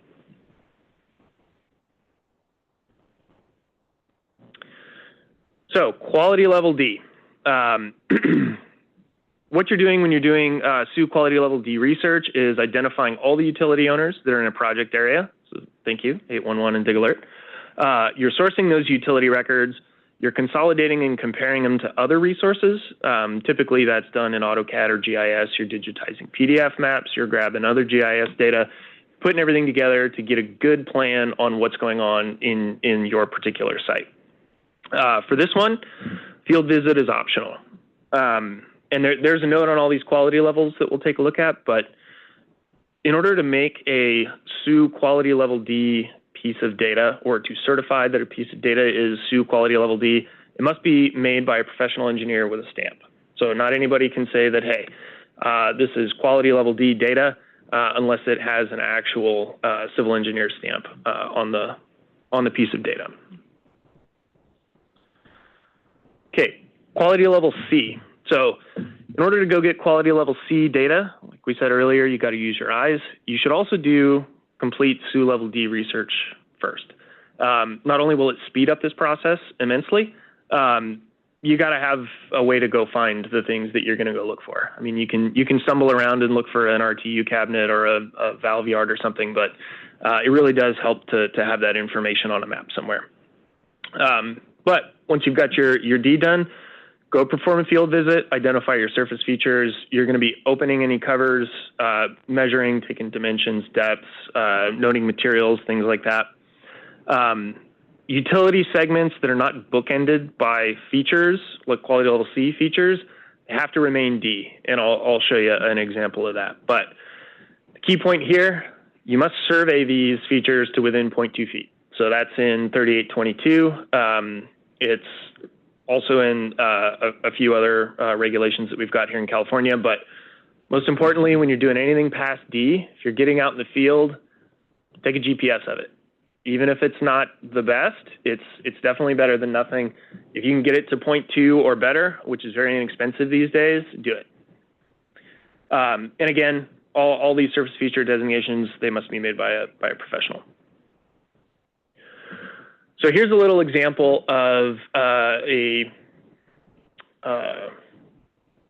water main that has visible features that are bookended, and in one area where they may need to be or where everything can be considered a quality level C, and then where it may not. So in the example at the top, we've got a nice straight water line. If we pretend that was our record drawing, we went out and inspected the manhole on the left and the manhole on the right, and we took a look down the pipe, and we see, hey, this is straight. So we can call that section quality level C. However, in the second figure there down at the bottom, we have some above ground water valves and a manhole. Then we've got a nice bend and another manhole and 2 more water valves. So where you have to start using some judgment in what can be considered quality level D versus C is if that's a 24-inch steel water main, it's probably not making a bend like that, and we can't see around that corner. So there's no way to tell if that middle section there, that 24-inch, is actually verified by those 2 manholes. So point is, you have to use some good interpretation. And again, this comes with or it kind of goes back to my statement about when you're collecting this data and you're creating this data, note this stuff down. Make sure you have reasonings for your determinations. Your stamp is going to be on it at some point, so you better be able to back it up. But these can get a little more complicated. It gets really complicated with telco. So we might have a great record that shows a nice set of fiber going from a bunch of pedestals in a nice straight line. If that was direct buried, it's probably not a nice straight line. It's probably all over the place. So even though we have verifiable surface features, knowing the material and the method of install and things like that, you're not going to make it a quality level C determination there. That would be a bad move. You might be able to get away with it on electric, depending on if it's in conduit or direct buried, maybe a little less wiggly. But still, make sure that you take all of the information that you have into account, which is why getting those initial record drawings are important when you're going through and creating this data. Okay, quality level B. This is where we get to use all the cool tools that have been developed over the last 20 years. So before you start a quality level B investigation, complete your C. Obviously, it'll help you narrow down where you need to go and actually do a survey. And most importantly, when you're choosing your tools, whether it's Locate or GPR or any other cool technology out there, it's really, really important to understand the limitation of the technology, especially when it comes to compounding error. So you already have some error in your quality level D data, depending on how well you did on surveying your C points. Those may be off a little bit. Every locator is going to have a horizontal and a vertical error that will be introduced, and especially if those two units are separate. Say you're using a locator like the picture on the left here, and you're following it with another GPS unit. All of those little pieces of accuracy or pieces of data, every little bit of inaccurate horizontal or vertical locations, they start stacking on each other, and you can get really far off of where you started or where the actual asset is. Again, here, got to survey those findings within 0.2 feet. Got to have a professional make the designation on the data. But here's an example of where the kind of bookending thing also fails. So if we've got a particular water main, it's got a tracer wire on it, which is super rare, but maybe you're running down there, you lose signal. You've got to stop that. You can no longer, determine that that's quality level D. You can maybe make some assumptions for it being a quality level C if you've got some visible surface features and you know about a little bit about the material and things like that. But the point is here that don't just start walking with a wand and having survey follow from point to point. You need to start looking at bends when you're losing signal, when you're picking up signal, things like that. Okay, quality level A. So that's when we're going out and actually exposing a utility. So you're digging it with a shovel, you have a hydrovac unit. Most important thing here is, again, survey it, document the key utility features and metadata. Nothing is more frustrating to me, having run a bunch of projects. I've put something in the ground. By the time I was done, I knew where everything was. I documented everything, and then it just ended up in a filing cabinet. So take all the metadata that you have, make sure it's accurate and especially related to accuracy. Put it somewhere usable, and we'll talk a little bit more about that in the 3875 section here in a second. So ASC 3822, if you don't have an existing symbology set, they give you a great start. So again, this is kind of the very bare minimum for displaying this correctly. But again, they do give you a very good standard template to use if you're building a GIS system or you just want a good standard so that you can share your data with other people. So the question that always gets asked of me, do I have to do all this research? Do I have to do DCBA? Well, yes. Best practices are to do that. It's a great Swiss cheese model here. If you start with your quality D level records and maybe you have a miss or two on some determinations in the C and B area, you're eliminating some of that error and some of that risk and ultimately upping safety. You're also refining the areas throughout this process where you need to do very good quality level A research. So like we had mentioned earlier, don't go out and make a bunch of tickets just to get everything marked and do this. If you start doing this early on research and build up a good D, C, and B quality level data set, the areas where you need A to go and pothole and expose that utility become fewer and fewer because they're the areas of most concern or with the least data quality behind them. So when to do it all? We get asked this a lot. It really breaks down to what are you working on? Simple infrastructure, are you in a rural area with 2 assets, maybe 3 out there? Or are you doing something really complex in the middle of, downtown Oakland or Los Angeles? General rule is D-level research. It's really inexpensive. It is a little tedious, but should be done at the 10% design level for any type of work that you're going to be doing. C and B, a little bit different. So maybe you have a pretty small project. Skip right to B or A where it makes sense. Definitely do, it at or before mobilization.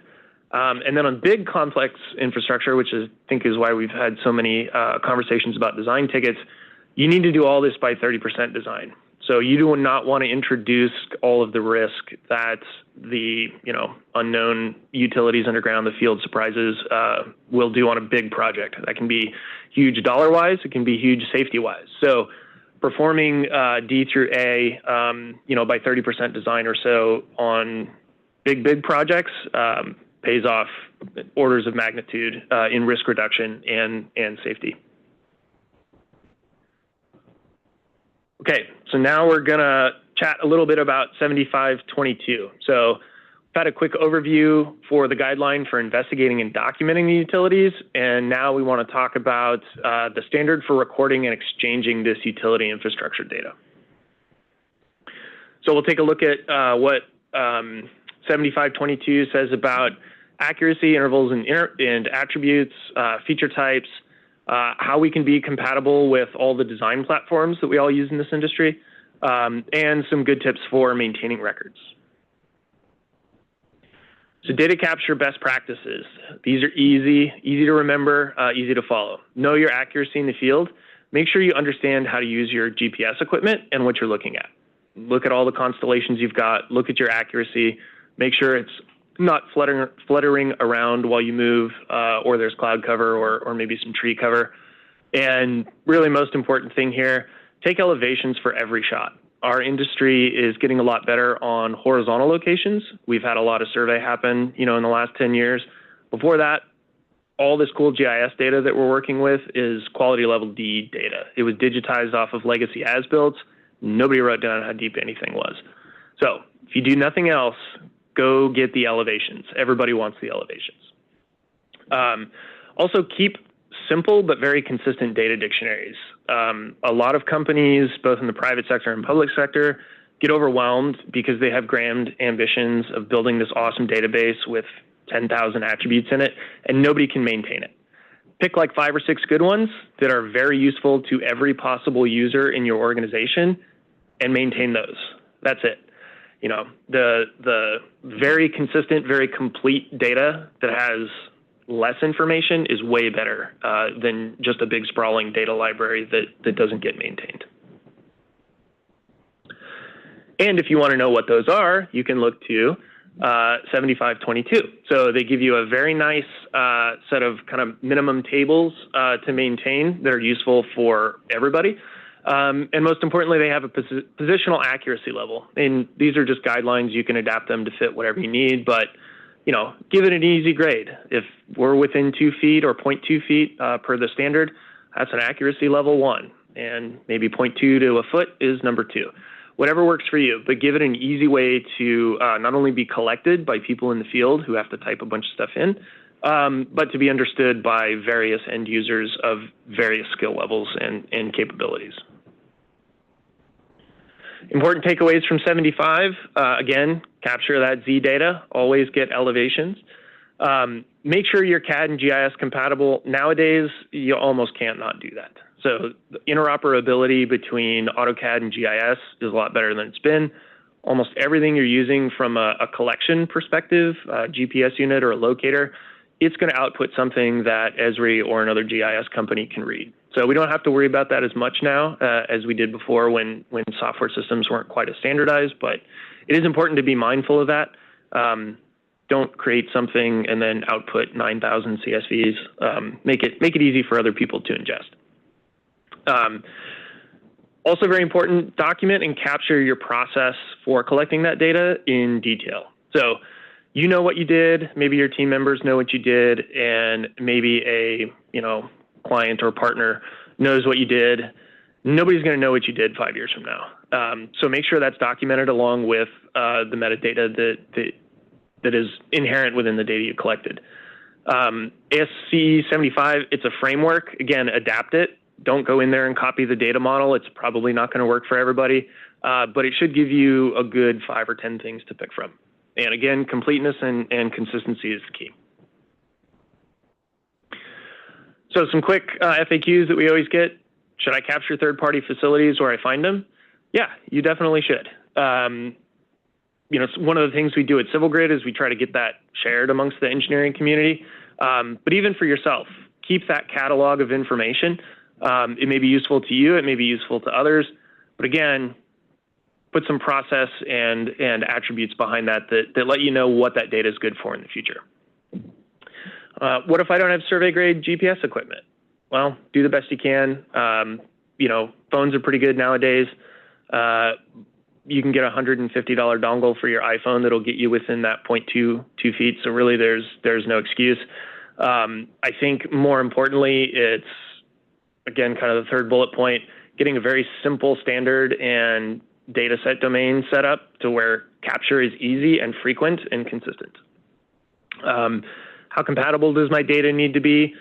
Again, if you're using any prosumer or commercial, data collection system and storage system, asset management system, it's going to be compatible nowadays. You don't have to do the old school ETL, moving data from here to there via logs and things. That doesn't exist anymore.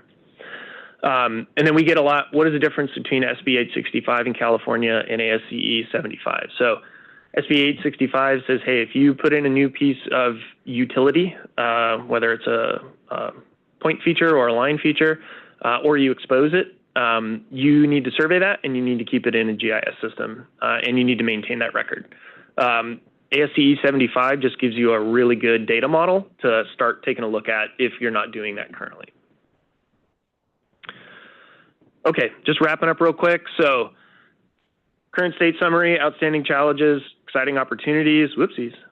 Kind of where we're at, we have a lot of digitized utility maps. I think we've all agreed that most major operators have good GIS records of their assets. Not all of them do. We're not quite there yet for everybody. But we have lots of tools that are now inexpensive and relatively easy to configure to kind of finish getting the rest of our utility partners up with those digital data models. But we still have stuff to do. So all that quality level D stuff we've been talking about, it's time consuming, it's tedious, but it's immensely valuable. What we want to do though is avoid field surprises. So again, we want to increase safety, get people all on the same page, and reduce construction and design costs. And we still have lots and lots and lots of dig-ins every year. So that's obviously kind of the ultimate goal here is reduce those third-party damages. And why is this kind of still a problem? So we've got quite a few years of subsurface utility engineering not really being known as a true engineering practice or being applied. We didn't have any quality levels in GIS. There's very few companies who, again, go out and survey and give good accuracy metadata, but we're getting better. We have a lot of recordless or abandoned facilities. So again, all that legacy infrastructure from the 50s to current day, a lot of those just didn't have records, or the records were lost, or they're just not, detailed enough to be able to provide any good information. And most importantly, again, we got this big pile of data.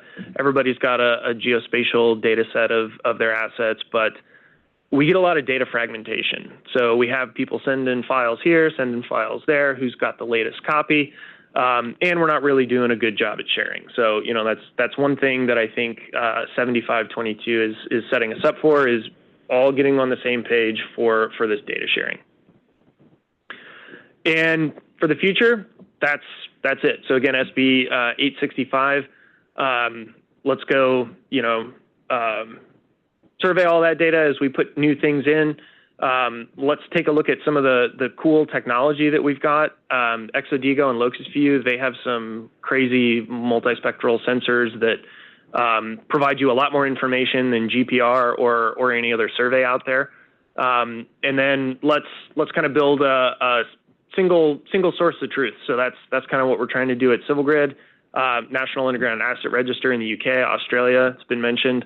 That's kind of the goal, is to get everybody collaborating around the same data sets. The only difference is there's a lot more than utilities. So utility information, very important, but you've got land rights, you've got capital improvement projects going on by every asset owner in an area, tons of environmental concerns, especially in California, geotechnical constraints. A bunch of stuff needs to go into site due diligence. That's all part of subsurface utility engineering too. A lot of that stuff is underground, but we don't want to get lost with just the utilities. My final thoughts here, and thanks for listening, is if you're going to do anything, take a look at the standards, ASCE 3822 and 7522. They're not very long. They're not very complicated. They have lots of great illustrations of how to create better data, maintain that data, and share that data with others. And everybody really should be a SUE ambassador. So I try to get everybody on board. We're all playing in the same sandbox. We all will be for the next 200 years. Let's all start, getting everybody on the same level with the same kind of data communication set. Also, robust GIS systems are essential to a better SUE future. So again, be mindful of that data you create.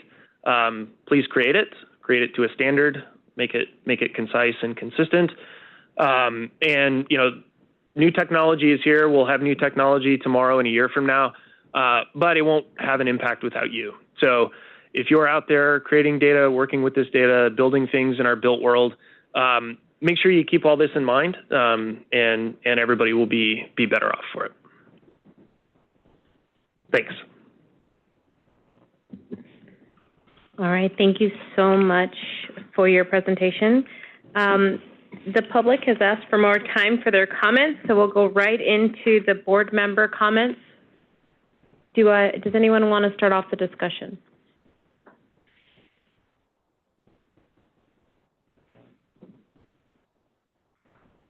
Member Voss here. I think, Dave, thank you for your presentation.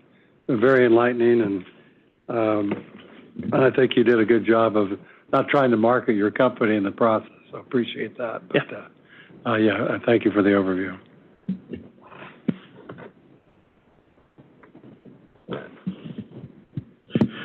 Member Johnson, I agree with Member Voss in the presentation. I think it was excellent. But one of the things that got us into this mess in the first place is in the beginning we had standards. Now we don't. And is there anything about going back to the standards? Because I can tell you before, everybody knows that where gas is, where sewers are, or should be supposed to be. But over the last 10, 15 years, Wayne, you can put it, all you're doing is trying to miss and go underneath or go on top of a utility. So is there any thought to about going back to or coming up with some standards again? Yeah, thank you for the question. I think, again, the standards are there in 3822 and 7522. I think what we probably as an industry should talk about more and come to an agreement on are what are the 6 or 7 things that we all need to know, regardless of our discipline or our use of this data. And, most of them are horizontal and vertical position and accuracy, material, diameter. It's some real basic information that gets you 90% of the way to an initial, plan view drawing that everybody's trying to do through all these utility requests and everything else. So I don't know who's going to lead the charge on that, but until you can enforce the standard, which kind of stops becoming a standard at that point, I don't know how you're going to get everybody on the same one. A gas company will have totally different business needs for their data, so they will develop their own standard or a standard based on that industry. Getting that to play nicely with the water guys and the sewer guys and the telco guys, it's going to be a challenge, I guess. We're standardizing based on what we think the most important things are for designers and excavators, but again, we're not the ultimate authority either. We're just trying to use our best practices as engineers. And I don't know if there's anything you can do right now that's much different than that. Just have everybody use their own, professional judgment. Member Johnson, did you mean the standards of depth? Is that what you meant, or did you mean metadata? Depth. Oh, sorry. Cat's out of the bag. Yeah. Depth or metadata? Did I? No, depth.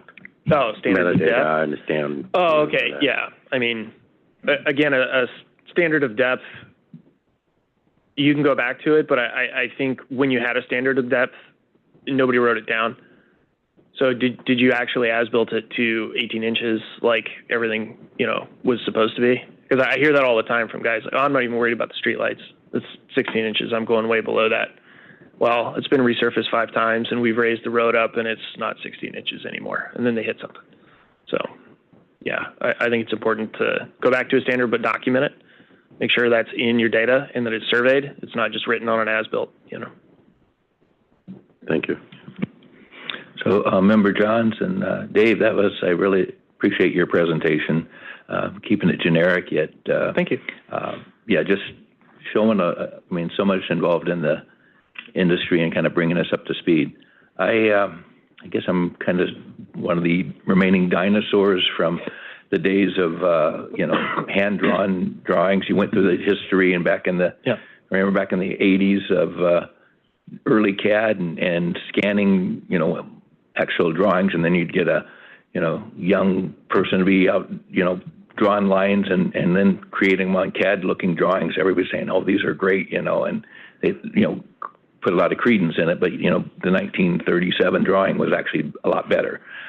What do you think, and what you're encountering and stuff, getting the old data or old information, the old drawings, and incorporating it into what you're doing now? So bringing it into the modern GIS, and do you see, are you doing it with your processes? And if not, what do you see? How do you get that old information in without having to physically go out and, from level, quality level D to bring it forward, to at least get it on a starting point where people see it? Yeah, and so that's one of our main goals at Civil Grid, is to get the quality level D data easy to get and accessible, so people do it more often, and they don't just say, well, I'll wait to call a USA ticket in, or I'll tell them I'm potholing, or maybe I'll just wing it and go out, and I'm sure I'm not going to hit anything, which, that's the main goal.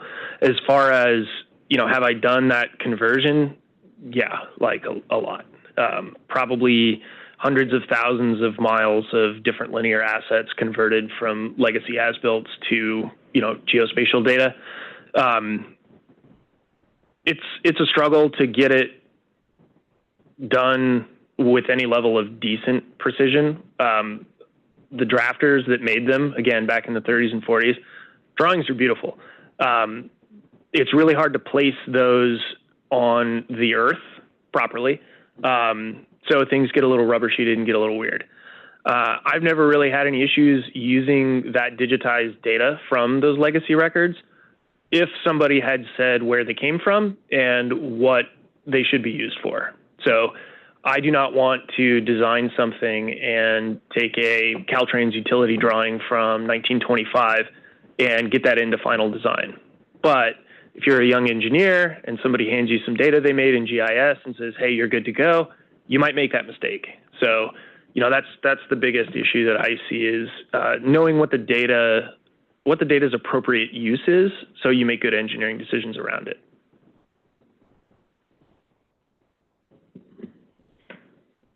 Member Munoz, I want to thank you for your presentation. I really want to thank you for the slide that says when to do what, because I think that's always a question of accuracy and precision, right? So we have a lot of this information. I think Member Johns is referencing the as-builts, the days when I started with the Mylar, scanning them in, right?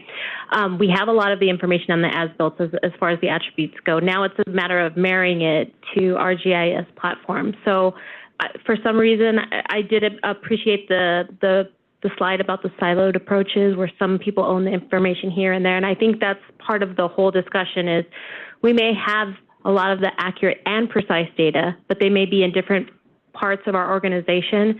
And I think having that guidance to harmonize it all together is important, because your presentation clearly shows that there are phases within our entire process of installation, or maybe even rehab, that we have the information. Now it's just a matter of creating that governance document, creating that guidance, who does what when, and making sure that all areas of the organization are pulled in. So I really did appreciate the fact that you went through the historical, because the historical is just as important when we go to GIS. So thank you so much for your presentation. Appreciate it. Thank you. Madam Chair, I'm sorry to interrupt you, but I have one more question. All the information you have might be for an owner of that utility, but do you share that information with the owner of the right-of-way? Let's say here in Riverside, you do some work for the gas company. And the city of Riverside doesn't own the gas, right? Do you share that information for the horizontal and vertical? Yeah, so without getting, I guess, I don't want to feel like I'm getting salesy or anything, not my goal, but the purpose of our platform is to allow the city and the gas company to work on the same sets of data, each owned by those entities, and have them updated and securely held in kind of like a digital DMZ zone. So Riverside can work on data or view data and access data that the gas company provides, and vice versa. So we're trying to make a centralized platform that allows that collaboration without either of those two entities being able to modify the other entity's data, and ensuring that it's extremely secure. So, for example, I think there were some discussions earlier on the 811 North side. We do an identity verification for everybody who comes into Civil Grid. So they have a background check. They're a known user of an engineering company who otherwise would be requesting this data anyway. Goal there is just to get everybody in the same secured access and platform. So we don't necessarily share anything between two agencies. They can choose to share amongst themselves, I guess, if that makes sense. Thank you. Yeah, so again, I just want to remind the public, the board does not endorse specific products being discussed, but there are universal applications within this process. So in the discussion earlier about sharing shapefiles, having both accurate and shared attributes would be something that we could leverage across multiple different platforms, and sharing that knowledge and the best practices would be important. So again, we don't endorse any specific products, but I do want to point out that this whole entire presentation has universal applications for the earlier discussions. Are there any other board comments? Okay, and so with that, we will go to in-person public comments.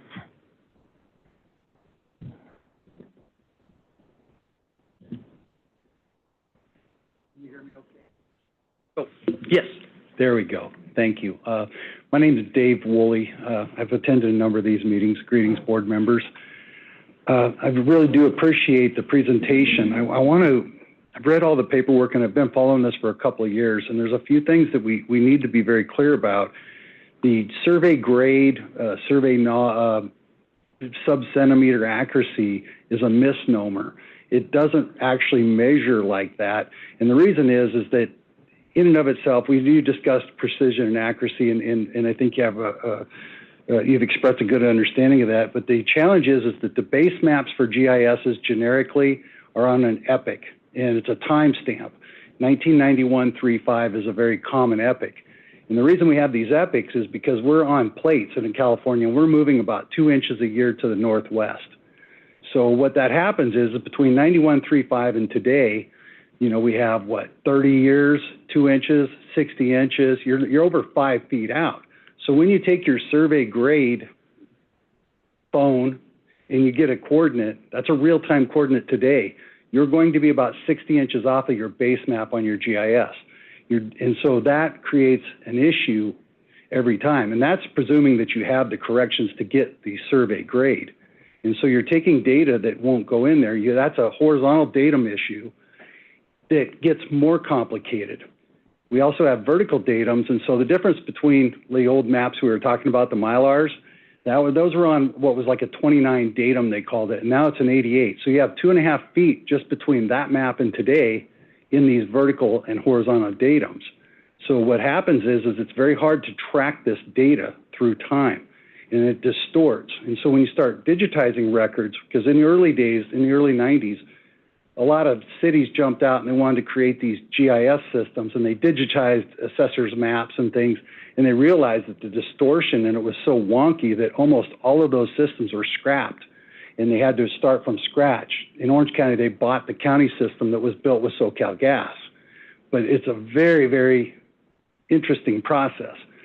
Without getting all wonky, here's the challenge, is we are in our system, if you look up what's the difference between U.S. survey feet and international feet, It's going to give you 2 parts per million. That's 2 feet in a million feet. Nobody measures a million feet. If you do the math, or if you look on Google, it's going to say it's 1/8 of an inch, which is about the thickness of the end of this pin, over a mile. But that's actually not true. It is in a mile. But when we come off a reference frame and we build it out, it's about 12 feet. So when you take your phone or whatever generic system you pull out of the box, you're measuring in international feet. Most survey data is in U.S. survey feet in California. It varies by state. Okay, great. We can figure that out. In the next 2 years, California, after 150 years of statehood, is going to go to international feet. So now we're going to have 2 systems, 12 feet different, shifting. This is all something we have to consider when we're building this GIS system and we're doing this. I like the system or the standards ASCE has. A year ago, I brought them forward to the board and suggested that we adopt them. But the datum reference frames have to be nailed down, and we can't expect an operator to go out and know which one they are, but that data needs to be attached in the background so that people who do know what it is, this data is automatically logged. So you have to have a uniform metadata capture.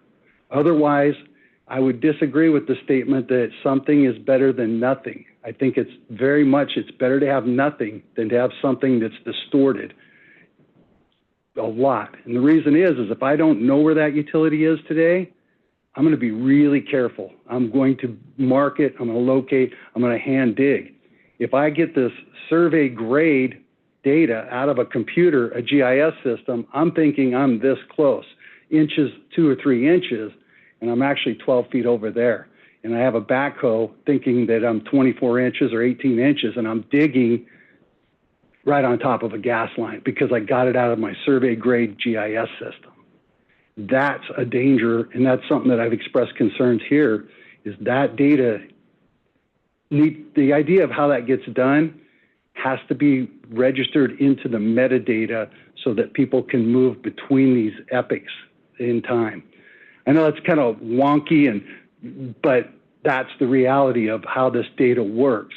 And so when we have multiple people contributing, we have multiple spectrums of these epochs in time, horizontally and vertically, and it creates a very dangerous situation that doesn't exist today. The last thing I would say is with 8765, SB 86765, the board would have a lot of latitude to regulate this and write regulations. Regulations are a 1-year process, as I know you know, and we could regulate around this and be adopting, and I think the regulatory infrastructure needs to come into place as opposed that puts in this outline of data. One of the challenges we have, as mentioned earlier, and I'll wrap it up, is Business and Professions Code 6731.1, Professional Engineers Act, or Business Professions Code 8726, Professional Land Surveyors Act. They aren't exclusive, and they overlap, but not completely, particularly when it comes to depths. And so what an engineer and what a geophysicist and what a geologist, when those licenses are required, the Board of Professional Engineers and Land Surveyors and Geologists, they've been in litigation with GPRS, a provider, on their mapping and how that goes, and they will foreseeably litigate these things in the future because you're getting into the practice. So the open up a trench, I'll just give you one scenario and I'll wrap it up. So you have an open trench, they're doing daily cover on this trench on the pipeline, and they maybe, let's say they have 60 feet open on a given day and they're going to close it up that night. Well, to get a surveyor there to measure 60 feet, that would take them less than an hour to typically do with their GPS and track all this data. But you're going to have to pay a minimum of a half-day rate or more likely a full-day rate, and they can't get there before they have to cover each night. And so it creates a logistical problem to, even if you had everything in place, the way construction moves, they can't do their daily cover and get these things documented correctly. I've given it a lot of thought, and I think there's solutions to this. I'm not here to point out, here are the problems. There are solutions. Surveyors keep track of property, real property location, boundaries of your individual lots and larger areas through monumentation. We set monuments that mark boundaries.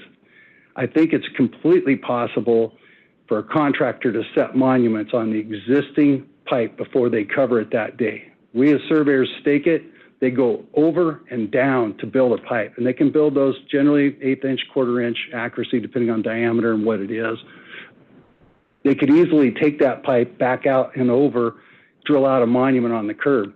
That way, whatever data is missed, once this is covered, could be collected at a future date by a surveyor, and we could put it exactly in the GIS system. And it'll lower the burden on the cost. So it's just that there are solutions to this, but it's a lot more complicated in my perspective than getting a GIS system and putting some stuff in it. Thank you for your time. I appreciate it. Yeah. Thank you. There are additional public comments.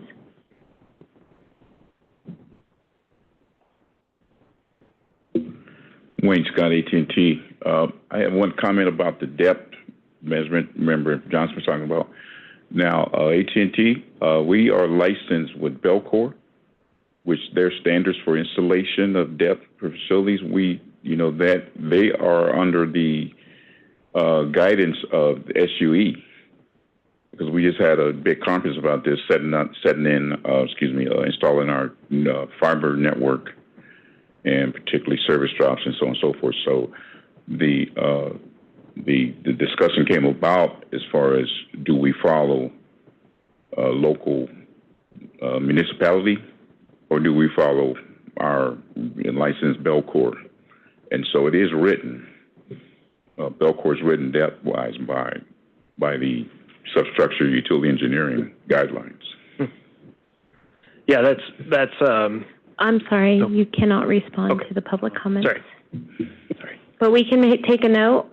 Okay. And sorry about that. That's good.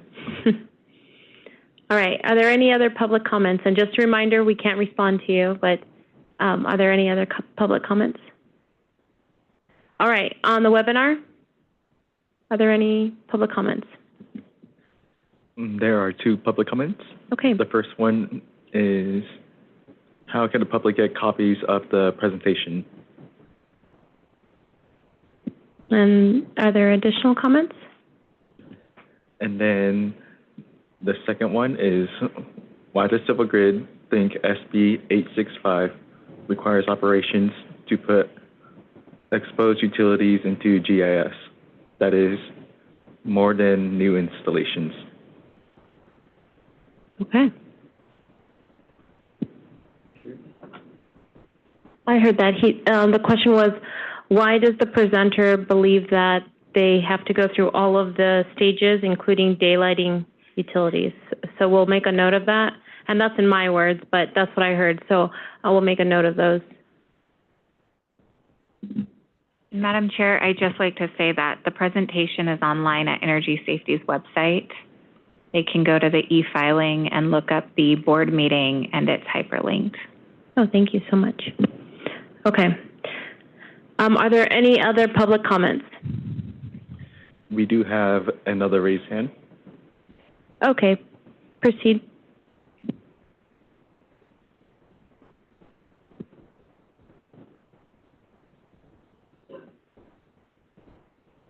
Hello, Madam Chair. Todd Bloomstein, representing the Southern California Contractors Association. Just want to say we're very thankful for the presentation, and that additionally, we really appreciate the discussion on the the Z data on the depth. Our contractors have been very interested in depth for a long time, but only when it's accurate. We want to avoid situations where there's a false sense of security. So thank you for the opportunity to address the board.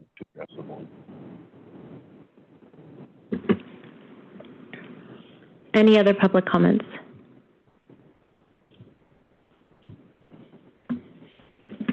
I am not seeing any at this time.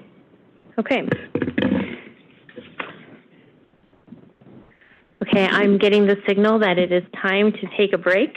So we will be taking a small break because this area has this facility has a time limit. So we still have items 8, 10, and 11 to get through, and 9. So let's be back here by 3:50, please. Yeah, 3:50. So that's 13-minute break. We're going to take a small recess.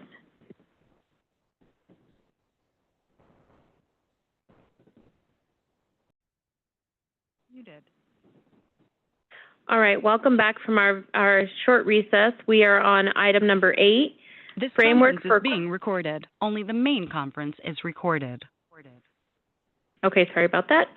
Welcome back. We're on item number 8, which is an information item on the framework for coordinated state education and outreach. Staff will present a report on the development of a coordinated statewide education and outreach plan. Mr. Chan, will you please proceed? Thank you, Madam Chair. So, at the board's 2023 Education and Outreach meeting, board members held a workshop discussion with a panel comprised of staff, regulators, notification centers, utility operators, and the public on current education and outreach efforts, the audiences targeted for education and outreach, the needs and challenges surrounding educating homeowners, the needs and gaps in education and outreach, and opportunities for coordination amongst education and outreach providers.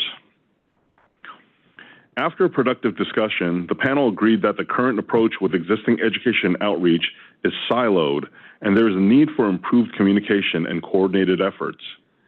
As a part of the board's 2024 work plan, staff was tasked with establishing a framework for coordinated state education and outreach. This coordinated effort aims to enhance the overall effectiveness and impact of education and outreach activities in the state. In July of 2024, to gain insight into current practices, staff interviewed 16 stakeholders from various industries to gain insight into their programs. They were asked a series of questions regarding the content of their training, target audiences, delivery methods, marketing strategies, and methods for evaluating the success of their education and outreach programs. The interviews revealed that a great deal of time and money is invested into education and outreach, and the following approaches are being used. For 811 notification centers and utility operators, they focus heavily on call before you dig campaigns, education on the 5 steps to safe digging, and dig safe laws and regulations. They also focus on methods of training, including their methods of training include self-paced online courses, webinars, PowerPoint presentations, and classroom training by external vendors. They also conduct on-site training for contractors, covering pre-construction communication and planning, proper use of delineation, and safe excavation practices. And they promote the 811 notification process at industry and public events. And the notification centers partner with professional sports for placement of the 811 branding in prominent televised events. Utility operators typically provide classroom instruction and field training for work crews, including topics such as California excavation laws and marking standards from the Common Ground Alliance Best Practices Guide. They utilize existing training provided by the 811 notification centers as well, and conduct additional public awareness campaigns that include flyers and mailers.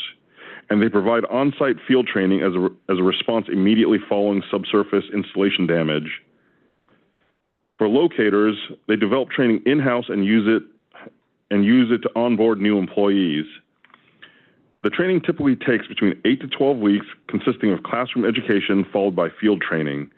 It targets specific skills related to the vocation, including the 811 process and technical skills.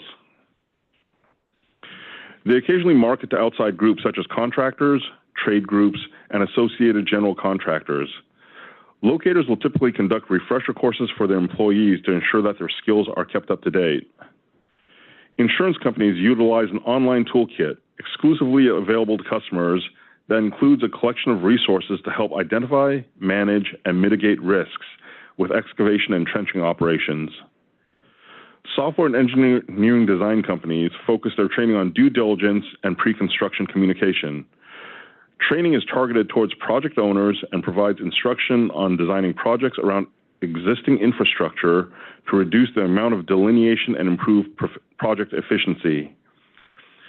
They also build their training around communication, focusing on communication with utility operators to verify subsurface installation on mapping data, and to be inclusive of all locators and contractors in meetings prior to beginning construction. There were a couple of training delivery companies as well. One company is contracted by operators to deliver training that revolves around an annual schedule. The training is delivered by the The training is developed by the operator. Most of their training revolves around the Code of Federal Regulations Title 49 related to gas and hazardous liquid pipelines. Training is delivered in a classroom setting, and they evaluate understanding through interaction with learners. The second company is a startup that has existed for 18 months. Their target audience is locators, and the intent is to create a path for locators to become designated technicians in subsurface utility engineering. Their training is delivered through colleges and universities in full 40-hour courses. And then finally, we had a locator equipment retailer and surveying company. They present at seminars and provide instruction on effective and accurate use of locating technology, including ground-penetrating radar. They also provide 8-hour National Utility Locating Contractors Association, or NOLCA, certified locator training courses statewide with 4-hour refresher courses. Learners must pass an exam that is conducted by a third-party vendor to be certified. As for learning models, staff researched and reviewed a dozen different learning evaluation models to understand how education outreach can be assessed for effectiveness. The current model being used is Kirkpatrick's 4 levels of evaluation, which is the most popular but also the costliest method, as it requires larger quantities of data to be gathered. It also collects the majority of learner feedback, such as feedback forms and pre- and post-tests, at the time of training before it has been applied on the field. The current practice with stakeholders using Kirkpatrick is to measure damage data post-training. The challenge faced with this method is that it may not account for other factors not related to the delivered training or education. Damage reporting data interpretation is not the only measure of the quality of training and outreach. Insurance evaluates the effectiveness of their training by doing field evaluations. 811 notification centers monitor the volume of 811 tickets and compare ticket volume to regions where outreach is conducted. One utility operator is in the process of having a third-party consultant evaluate their training, conducting a gap analysis, and producing a white paper. Some stakeholders track volume of training or workshops and volume of attendance, which can be a gauge of outreach efforts. However, with that said, a better method of learning evaluation could be the Brinkerhoff success case method. This delays the solicitation of learner feedback until after success and failure cases have been identified. Then interviews with learners are conducted, data is analyzed, and action plans are developed to make improvements to the training program. This is qualitative rather than quantitative, collecting only targeted data and requires less resources. And this can directly correlate performance to training because interviews are conducted with learners after the training has been applied in the field. And there's also feedback after applying training on the job. In an online community called Reddit, there's a group for utility locators, which consists of over 2,600 members comprised primarily of locators, contractors, and others in the underground utility industry. Within this group, staff observed several discussions about training. New locators are frustrated with the training they receive, and their experiences are being validated by experienced locators. They feel that they're being sent into the field with inadequate training and do not have the knowledge or skills to perform their duties with competency. Much of the training is done in classroom, and they feel like the field training is limited. Additionally, some members commented that the material taught is not always helpful with actual locating. An example from 2 different locators were comments that most of their training was related to maneuvering their work truck. One locator received 3 days of field training exclusively on locating new communication lines and was not challenged with training on other assignments they would encounter in the field. Veteran locators gave the common response that most of the learning would be when they're alone working in the field, that they would understand the job after a year in the field, and one veteran locator even suggested watching YouTube videos for instruction. The overall comments expressed dissatisfaction with training from a specific group of learners. Many comments were made after using the training to perform their duties on job, which reinforces the benefits of using Brinkerhoff's success case method as a learning evaluation model. So staff identified 2 key takeaways from the information gathered. There's a need to improve communication by facilitating open communication between industry partners and to create a standardization of training through a cooperative effort. Strategies for facilitating open communication may include continuously identifying evolving damage prevention issues, maintain standardized training content and delivery for each stakeholder group, share success stories to highlight the most effective training methods, and establishing partnerships that enable training to be consistently delivered. Strategies for standardizing training may consist of identifying key damage prevention issues within each stakeholder group and developing targeted training to address these problems, as well as developing a universally adopted training program for each stakeholder group, collecting performance data to establish concrete metrics for each training program to ensure training consistency and identify areas for improvement, and designing modular training that can be easily customized for specific audiences while maintaining overall consistency across the stakeholder group. All training materials should be stored in a centralized location, ensuring that the latest versions are accessible to everyone who needs them. This approach will prevent the use of outdated or inconsistent training materials by different parties. Proposals to implement communications and standardization. One potential method to achieve this goal would be to develop a survey that's created and driven by industry and various stakeholders to identify high priority safety concerns. Then research and develop targeted education and outreach. Staff would solicit feedback and make a series of revisions to the materials and plans prior to implementation. By focusing the training development on highest priority concerns, it will reduce the scope of work and increase the likelihood of success. However, there are cons to this method. It's less engaging with stakeholders and does not provide opportunities for free exchange of knowledge and expertise, which is not conducive to a collaborative process. This could also lead to an incorrect interpretation of the problems and result in less effective education and outreach initiatives. And this is labor intensive for staff to coordinate, review, and apply stakeholder feedback to develop training.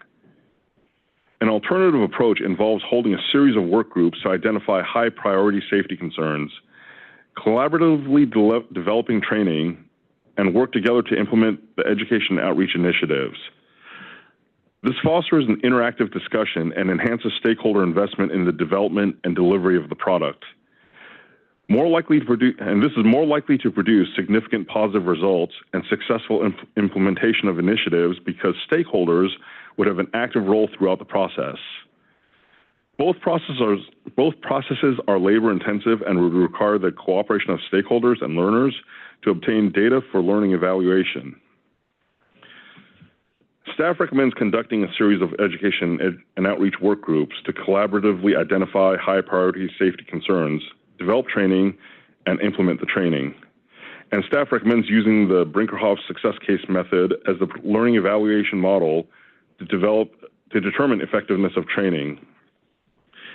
To support the recommended actions, staff requests assistance from the board members to connect with diverse stakeholder associations to participate in the work groups. All right, thank you. So we have a timeline here, so for the interest of time, I'm going to open it up to in-person public comments. And then those of you on the webinar, get ready, because it's going to be time for you to push that button, raise your hand for any public comments. I'm going to give the in-person a few more seconds here. Are there any in-person public comments? Okay, now we're going to turn it over to the webinar. There are no public comments at this time. Okay. All right, well, thank you so much for this excellent presentation. And before I kick it over to the board, I'd like to kind of just summarize everything that we heard. So in the past, we had the Kirkpatrick method, which was a quantitative analysis of the training, and where the staff is recommending that we go to this Brinkerhoff learning evaluation, which takes the best case and the worst case scenario of training, compares them, and we learn from them. And so they're asking to have the staff put together or at least get stakeholders into workshops so those kind of items can be discussed. Instead of just a Reddit comment, it'll be discussed with us in person, and then for them to develop a training with an assessment of what works well, what works not so great, and then compare those so that we can have a rollout of a statewide training process. So with that, who would like to discuss?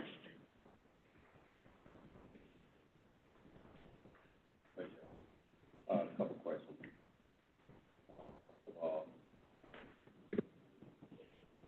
First of all, have we incorporated Carga because they are industry and they have the majority of the stakeholders included in their organization, and they could be an asset to this? Yes, Carga is going to be included in this. Okay.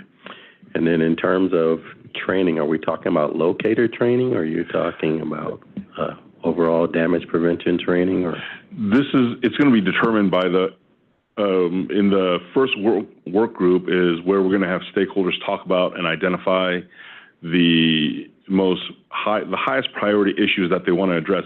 So it depends really, it's going to be driven by stakeholders and what they recognize as the highest priorities concerns or the highest priority concerns that they need to address. And then that'll be worked through the rest of the meetings. Yeah, I'm just concerned about locate training and those companies who have certified processes. And an operator probably has standards and things that they're going to teach, maybe not more so into damage prevention, into the law and stuff like that, but more into locating. So where smaller companies or smaller utilities may just say, hey, go out and hook up to a pipe and call it a day. But other utilities have their own little training, and then those who don't have their training. So just want to make sure that we kind of walk in a fine line in terms of getting into locate training. Member Johnson, and if I may, so I just want to equate this this is like curriculum development. We haven't got there. We're talking about the framework in which the philosophies of the student learner we're going to go with. How are we going to measure success? That's what the staff is asking for us. The details of how we do that, we're going to take the best case scenario, like you're saying, Member Johnson, which would be who has the most precise, and we would see that by having excellent records. We dial that back, but right now they're just looking to us for guidance on a framework, and the framework would be comparing the best case, I guess, for lack of a better description, the best case of outcomes, learning outcomes versus the not so great ones, and then using those to manage risk like the insurance companies do, so to reduce the risks. So it's not so much the content, it's a framework. It's highly academic. This was a great reading, but just to put in perspective, this is more of an academic guidance for framework. Yeah, I agree with you. My concern was that we got into details in some of the comments on the survey about the locators and their training and what they got. So just want to make sure that we kind of stay away from that at this point in time. Member Voss here, now that I'm on the Coordinated Education Outreach Committee, to a little more depth than what I had been doing. I think at some point a discussion of the call centers, these utilities and operators, of course, some of the larger ones have pretty robust training programs, right? And I guess looking ahead at the end of the day, are we really talking about critiquing what's already out there and what's worked versus, and then forming our own program, or just supporting the call centers and the utilities for what they're doing?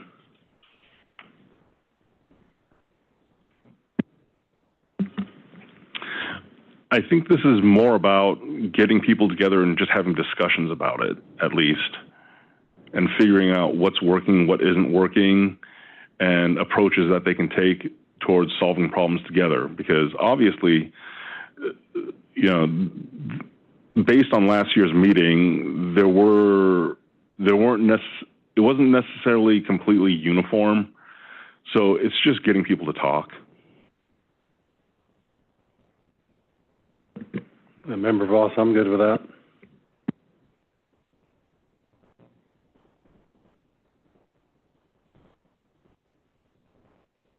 Okay, so there's some key notes is make sure we have key stakeholders involved, which would be CARGA being called out specifically to make sure they're engaged in this process, making sure we have the call centers engaged in this process specifically.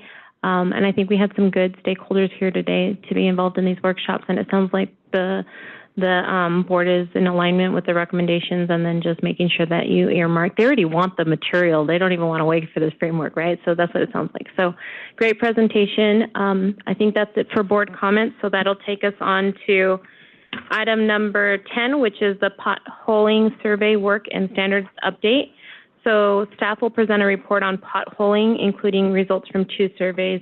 Ms. Branneman, please proceed. Thank you, Madam Chair and members of the board.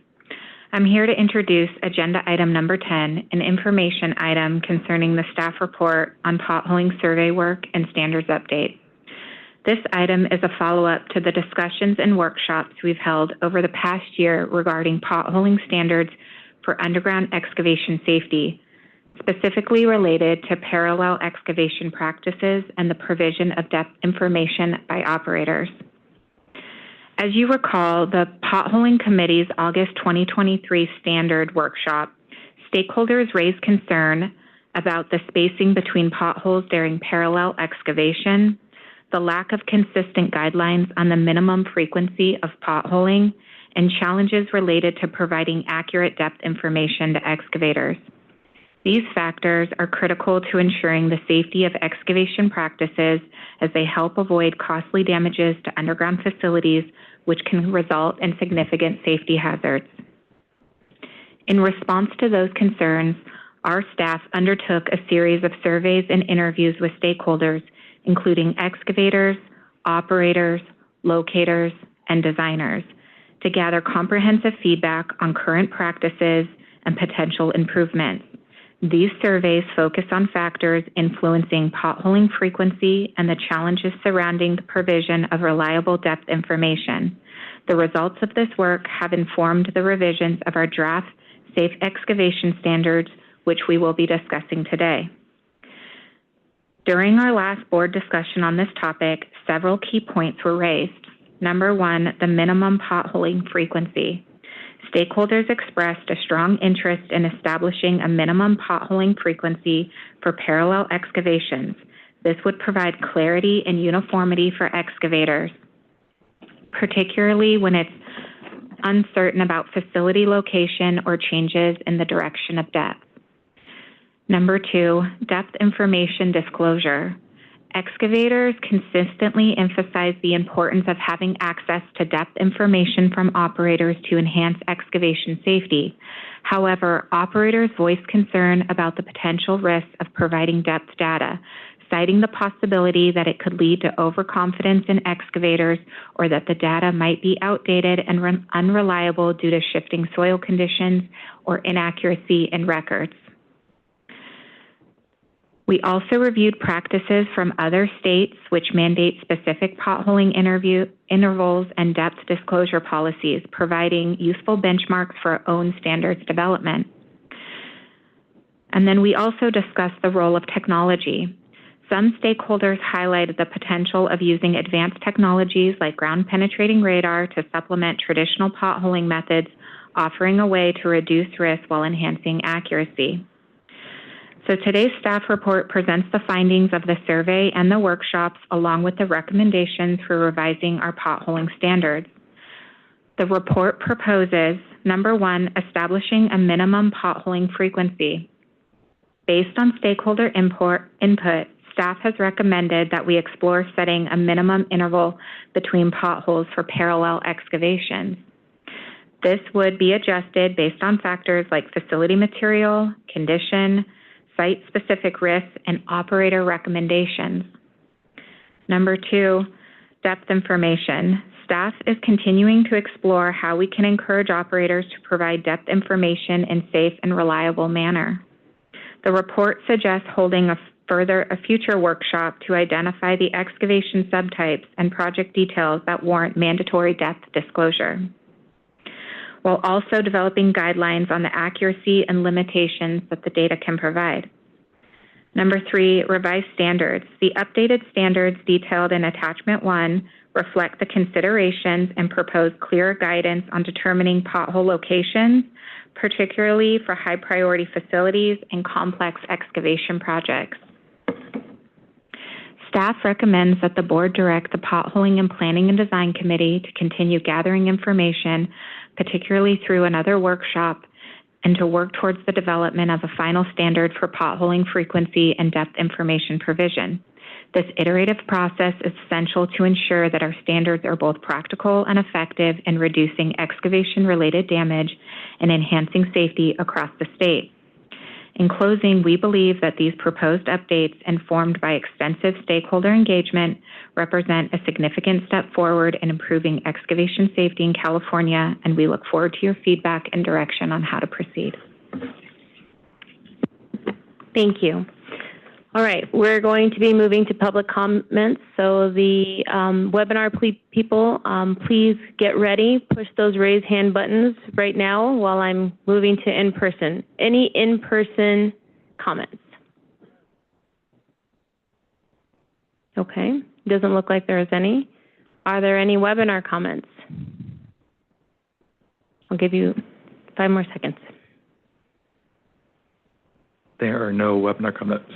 Okay, thank you. So now we'll move on to the board member discussion. And again, the board is looking to guide, or staff is looking for guidance from the board, the next steps, and their recommendation is that we continue to have some workshops to gather additional information.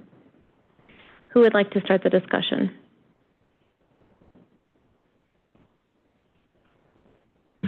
Member Johnson, I'm sorry. I agree with the steps that have been outlined and support that.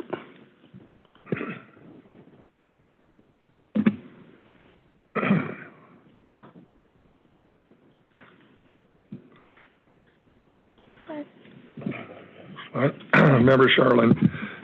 So I think from what I get from this, from the packet, is that these items that's going to improve potholing or help with potholing kind of dovetails into some of our other areas, which is ticket processing and map and design, because with all of these things from when I read through here, you need better maps.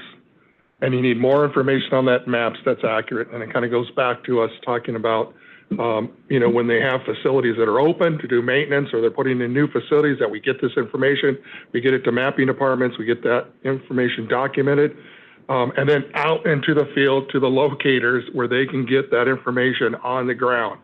So that, knowing all the facilities that are out there helps with all of this. And then saying what these facilities are, increases, accuracy and helps them out. And then you could read all through here, better communication, because they run into issues where they do want depth, or they do want to know. It's confusing out there. And that is back to ticket managing. Again, we're trying to get these design tickets out to free up tickets that are not requiring digging. And the amount of tickets that come in is the only way you can free up people to come out there and actually be able to meet, have a field meet with somebody and give them more information, because right now in the current conditions, they're out there just trying to get the work done as fast as they can. So a lot of things where they're saying, hey, someone come out and talk to us and meet with us?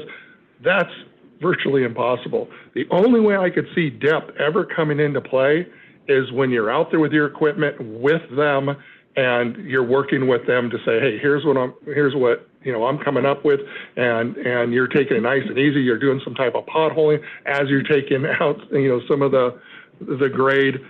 Just purely giving them information, I don't think it's reliable enough because of the technology of signals bleeding onto other things, and just not knowing, based on the equipment telling you, that is, not accurate. But again, if we get to a point where we have EMS ball markers that are in the ground, and we have visual sight of things, and those are the numbers that are given out, that's a different thing. So I do agree that there is more communication. The path that they want to go down, I think, is the appropriate one, to get these things, which I said, they dovetail into the map design and the ticket process, and pulling this all together to get to help in where help is needed.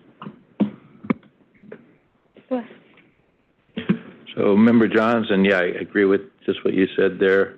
The one thing I find in looking at things and where it's kind of heading is it's kind of, we've been focused on pothole distances and things like that. Kind of, we're addressing like one type of pothole plan. And I kind of do a lot of pothole planning. So if we're doing a, pavement resurfacing or something like that, and you are taking down, grading down, yeah, you'd want to have a, certain distance for potholing a parallel line or something like that. But there's so many different scenarios of why you want a pothole. I mean, the ultimate goal of potholing is to find the line before you come in with major equipment and obtain the information. So the part of it's like for the engineer trying to do a design project, they're looking for potholing and to help improve their mapping, things like that. It kind of ties into the presentation before where you're starting with level D and ultimately you can come to level A is going to be your potholing. And that's, the most costly part of it, but there's a lot of homework you can do up front before you just say, okay, I want a pothole every 50 feet or something like that. And then also, one of the main things is when the contractor gets into the field, we require locating those lines before he can, or they can get in and use their equipment. So they want to hand excavate or use potholing equipment. So identify all the interfering lines that you can up front. So, so what I'm kind of suggesting is that we step back and look at all the kind of different types of potholes, the reasons or the motivation, and then look at it, kind of take it from there. So as I see it, there's probably 4 different types of, reasons for potholing, and that we could kind of look in each one. There are issues just about the safety of type of potholing, hand excavation versus, the mechanical or non-mechanical equipment, vacuum excavation. There's issues with, water getting and jetting versus air and all that stuff. So I think, I think we need to just step back, get kind of a idea of the whole range of potholes, and then approach it. So I think I like the idea of it, how we're heading this way, but I think you almost have to go with like 4 different types or more types of scenarios that you're looking for with this.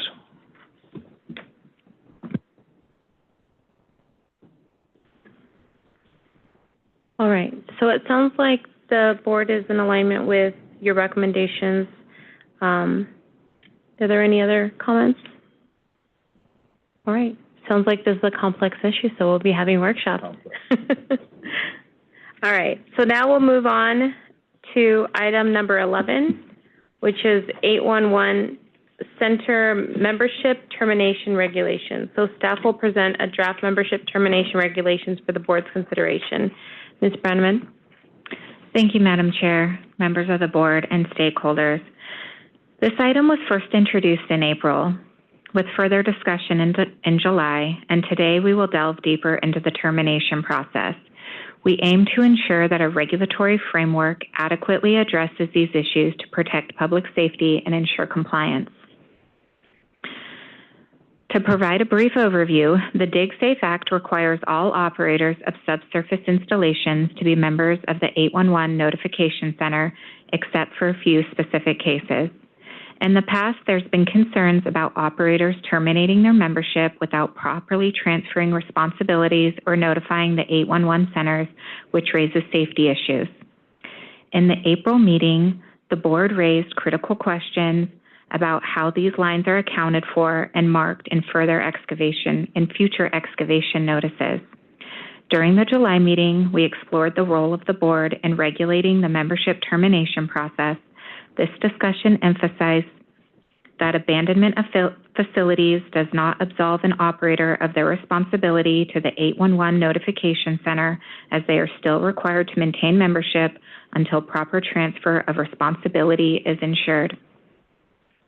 In both the April and July meetings, the board raised several questions, including operators terminating their memberships, especially those with abandoned facilities, without properly transferring responsibilities could lead to critical safety issues, excavators may unknowingly dig near unmarked installations and could cause serious harm. Another issue raised is when operators terminate their membership.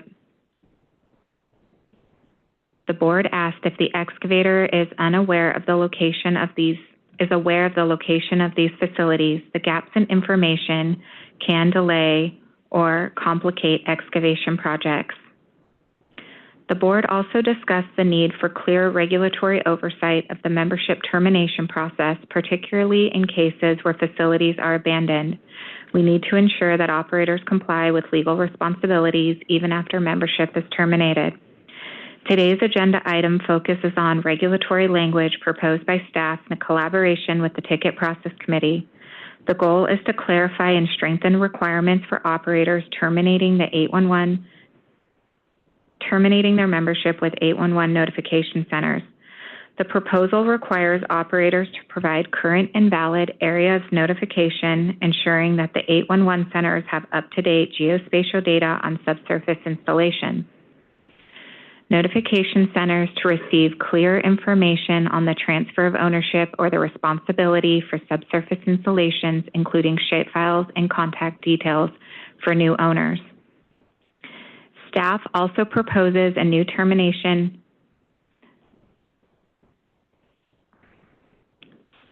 Staff recommends that the board discuss the proposed regulatory language and provide feedback on any additional safety concerns, particularly surrounding the handling of abandoned facilities. By enhancing the 811 membership termination process, including specific provisions, we will strengthen our commitment to safety and regulatory compliance. This compliance is updated is not just about enforcing rules, but about preventing accidents and improving the integrity of our excavation notification system. These steps are crucial in safeguarding the public, protecting excavators, and ensuring that operators adhere to the responsibilities under the DigSafe Act. With that, I will now open the floor for further discussion, and I look forward to your insights and recommendations on how we can move forward in this process to create the regulatory framework. Thank you. Thank you. So we will move to public comments on this topic.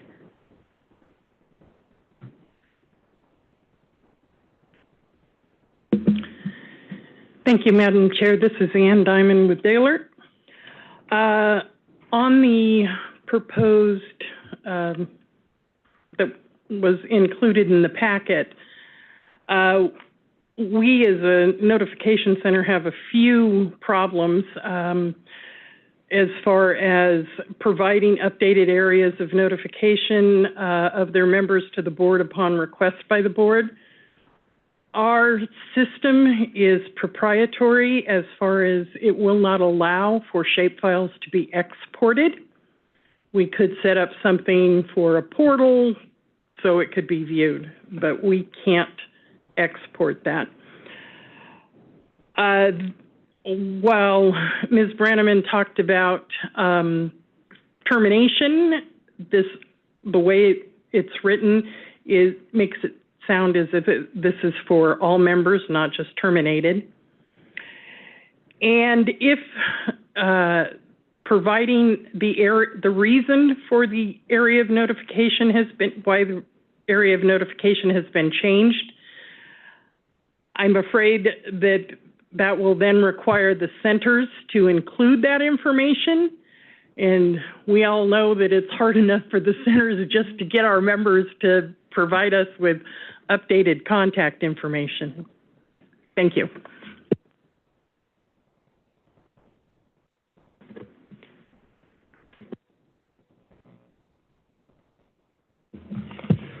James Wingate, USA North 811. Ms. Diamond summarized what I was going to say almost verbatim, except that I guess I would just ask that if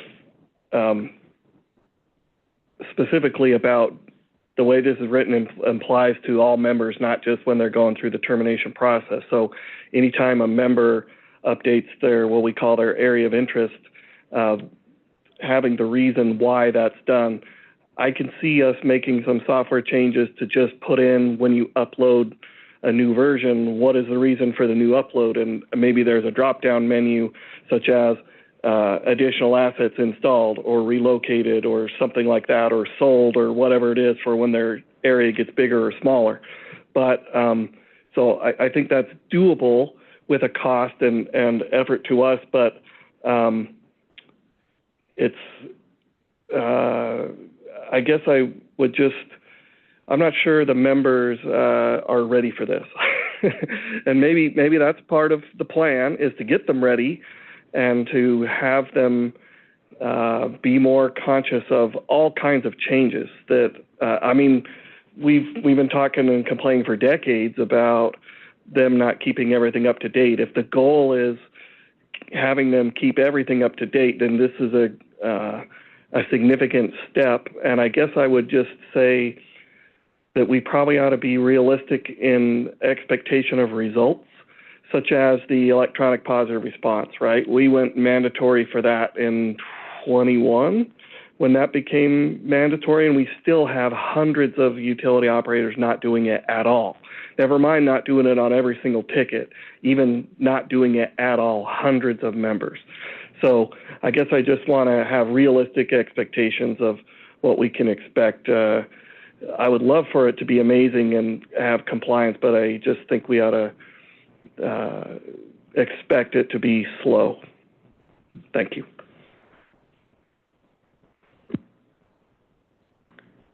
All right, are there any additional public comments? Webinar participants, please stand by. Be ready. All right, I think that's it for in-person comments. Are there any webinar comments?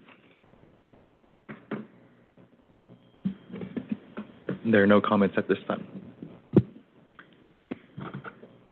Okay. So we're going to close out public comments and move on to board member comments. So I want to make sure that I understand before we start this discussion what staff is recommending. Is it just that we discuss these issues? Are we looking at a timeline for the proposed regulation changes? Can you give some more specifics on that?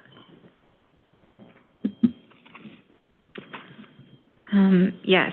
So just first, I'd like to get feedback on the proposed language, and if there's any safety concerns. I appreciate both Ms. Diamond and Mr. Wingate's feedback, and we do plan to meet with them following this meeting. The goal is at the November meeting, we'd bring forth a vote action item to start a draft rulemaking on this process.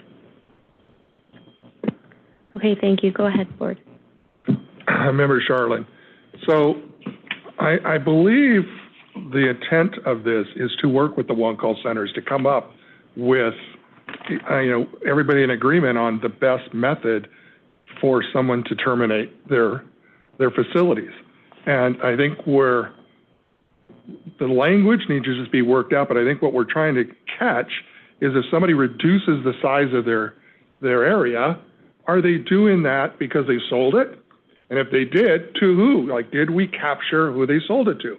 If they're abandoning it and just saying, we just don't want to be responsible for it no more because we got this new super, duck run we put in, they don't get to just do that. It's like, well, hold on. Is it still in the ground? Do you plan on removing it? Because if you don't, you still need to stay. And then some that just don't want to be in the system no more. They don't want to mark, and yet they still have facilities. But I don't think we're trying, or we want to try to cause the one-call centers more work. So I think that's where the language, and I like the idea that James brought up, is maybe it's drop-downs that will get us this information. And then to kind of pick up what Ann said is, maybe the staff picks up and says, okay, we know you can't give us all this information, but you're telling us who the customer is, and there's issues. We need to contact them, talk to them, and then kind of dig into what the issue is, because maybe they can provide something to the staff to say, hey, here's what we're doing. We're getting rid of this whole area, and we sold it off to this company. Okay, well, they need to become a member. So I think you guys can work it out. I think that's the process of working with the one-call centers to put something in legislation that, helps support these areas where, turn out to be abandoned lines, turn out to be people that just don't want to do it anymore, or it's sold off to somebody. So that's, I think, the direction we need to take. Member Voss here. I do remember the driving issue was members that want to drop off, and it wasn't really clear in all cases why they were doing it. So I commend staff for putting together what you did because it got everybody's attention today. But I think definitely we need to work with the call centers because maybe this comes out a little bit strong, right? But okay, let's go back and get the main thing when these members just can't go away without some valid reasons because we don't need any more abandoned facilities out there.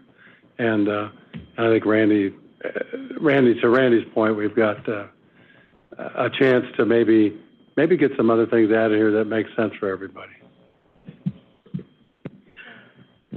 Member Johnson, I guess we're all on the same page because I thought exactly like Mr. Wingate. Because from a large utility, we're trying to be as efficient as possible and cut costs. And in terms of the notification area, making it smaller, more defined, not necessarily removing stuff for facilities. And if we could define that, and as mentioned, maybe a drop down that would help clarify that, I think it would be a great idea.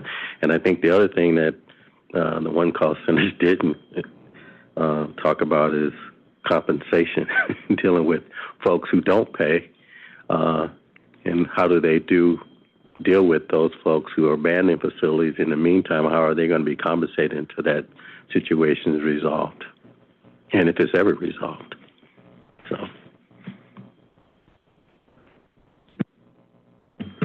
One source of information you might want to use is that if that utility is in a public right-of-way, the underground easement should have something in the language to distinguish if they're going to abandon it or not. So you might want to research that, or I can help you find that also. Okay.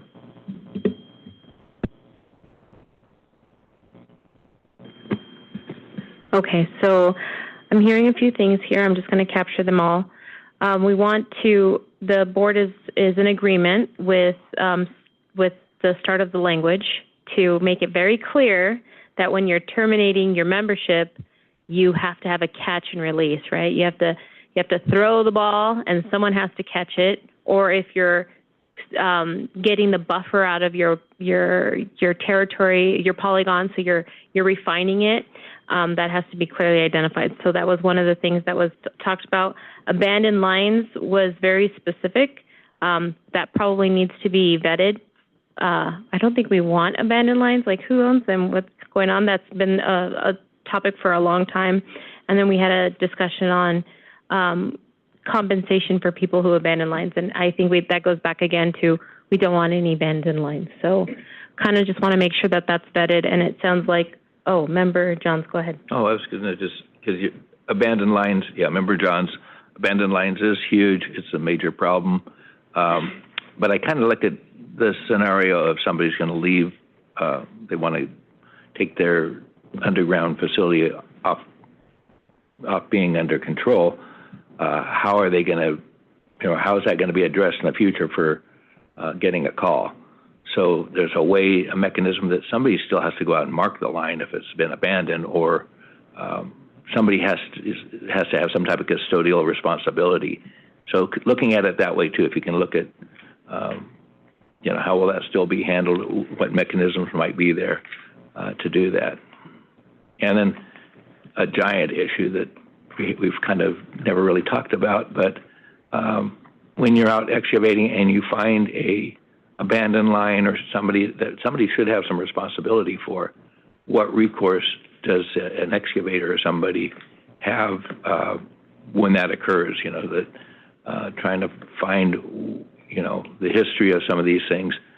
We haven't talked about that yet, but that is an issue that's all over, in the underground world of cleaning up and making sure that things like that are addressed. So I've given you a bunch of different things just to think about, but as we address this, it gives us some items to move forward with. Okay, and I was just going to give you one example to consider in this process so that there's a very tangible example. Is a lot of times city will hire an operator that eventually might get replaced with the new contract. But in that time period, there could be lines that they have determined are abandoned.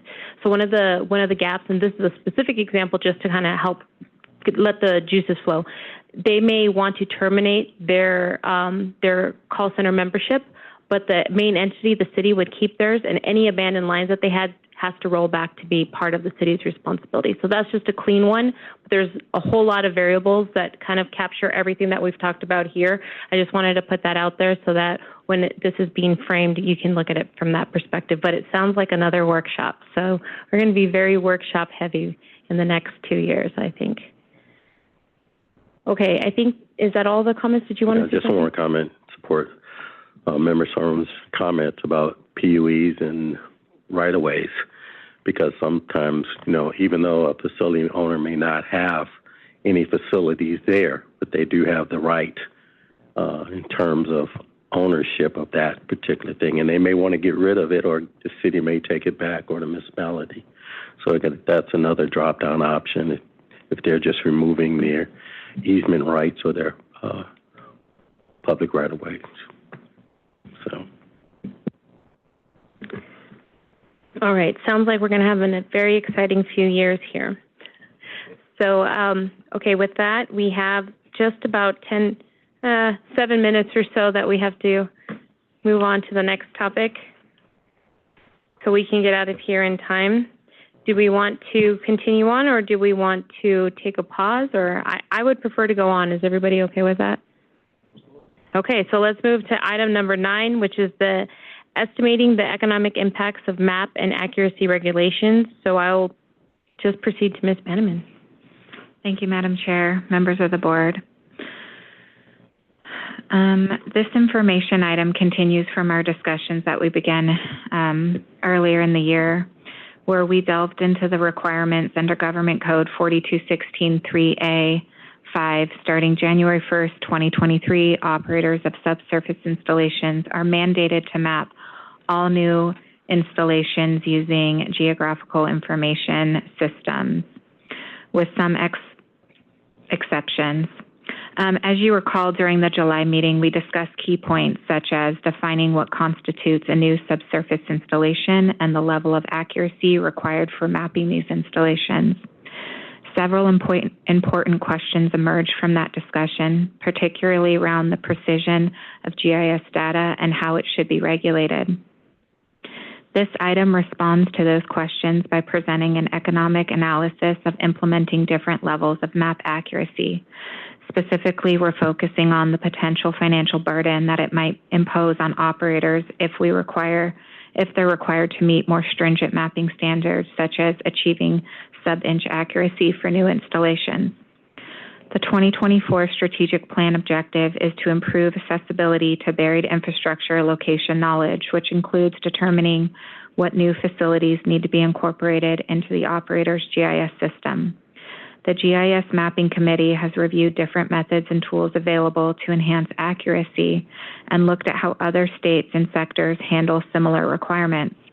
However, as we approach the potential development of regulations, it's critical that we understand the economic impact of such measures. This report outlines 4 potential regulatory approaches. Number 1, mandating a sub-inch accuracy would set a measurable accuracy goal that operators must achieve regardless of the tools that they use. Number 2, specifying methods and tools. This approach would dictate the exact method or equipment operators must use for data collection, which may limit flexibility but ensure consistency. Number 3, requiring operators to report accuracy. Operators would be required to report the accuracy and precision of their data collection without being bound to a specific accuracy goal. And the final approach is continual improvement. This would encourage operators to improve accuracy over time in line with existing legal requirements to amend and update GIS records as more accurate data becomes available. The report makes it clear that the economic burden would vary widely across operators. Small operators in particular may face significant cost if required to meet more stringent accuracy standards. For example, the cost of acquiring necessary equipment, like high accuracy GNSS receivers can be cost prohibitive. Field data collection costs can also raise significantly if operators are required to hire special personnel, such as a licensed land surveyor, to collect the accuracy data. Given the financial considerations, the report recommends that the board further engage with operators, locators, and excavators to gather more information on the potential cost of the map accuracy regulation. Additionally, the board should discuss whether the current tolerant zone measurements as defined in the DigSafe Act provide sufficient accuracy, or if there's a need for more precise GIS data to protect public safety and improve damage prevention. It's important to remind the board that we are not limited to regulatory solutions. In addition to developing regulations, the board has the option to create voluntary safety standards to guide operators. These standards could encourage best practices in GIS mapping without imposing the same immediate compliance pressures as regulations, particularly for smaller operators who might not have resources to quickly adopt new systems. A dual approach combining minimum regulatory requirements with a flexible safety standards would also allow us to maintain safety and data accuracy goals while accommodating the diverse capacities of many operators. Staff's recommendation to the board is to initiate these discussions with the impacted stakeholders and carefully weigh the cost-benefit implications of any new regulatory standards. As we move forward, it's important to remain mindful of long-term goals, enhancing safety and improving the accuracy of utility maps and supporting operators in meeting these requirements without unduly burdening them. I look forward to the board's feedback and our continued collaboration on this critical issue. Thank you. All right, thank you so much. We're going to move right into public comments.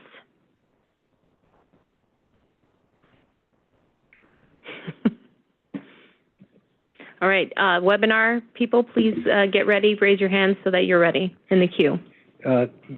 I believe that there are solutions to this, as I discussed earlier, and I won't reiterate those, but I think that the cost can be, there's a wide spectrum, as the report says. It can be very minimal. But the cost will ultimately be passed on to the operator, because if they have to hire a surveyor or they have to do something similar, that cost gets passed on and ultimately gets passed on to the ratepayers. I think there are some solutions here to keep the cost down. I mentioned earlier about contractors doing something they already do now, monumenting their lines as they exist in the field, and then they could hire somebody at a later date to put these all on a common reference frame. But anyway, thank you for your time. Thank you. Are there any other public comments? Okay, we'll move on to the webinar comments. There is one public comment, but I believe it is for the previous action item. Okay, we'll just have to put that into the notes and move on. Are there any other public comments? There are no other comments at this time. Okay, so now we'll move on to board discussions, and I just want to kind of frame this with everything we've talked about today centered around this topic of how accurate the maps are. So it's really nice that this one's going last, because this seems like, drum roll, the most important conversation of the day. And we only have a few minutes to do this in, so I'm so sorry, because we have to be out of here by 5 o'clock. So who would like to start the discussion? Randy Charlin. So I want to go back to where this all started, which is mapping of new subsurface installation shall be mapped. New subsurface installation shall be mapped. And I mean, where do we want to go with this? Because, you know, getting into the accuracy and then the equipment that's needed and all that stuff. I looked at this when it first came through back when I started locating 35 years ago.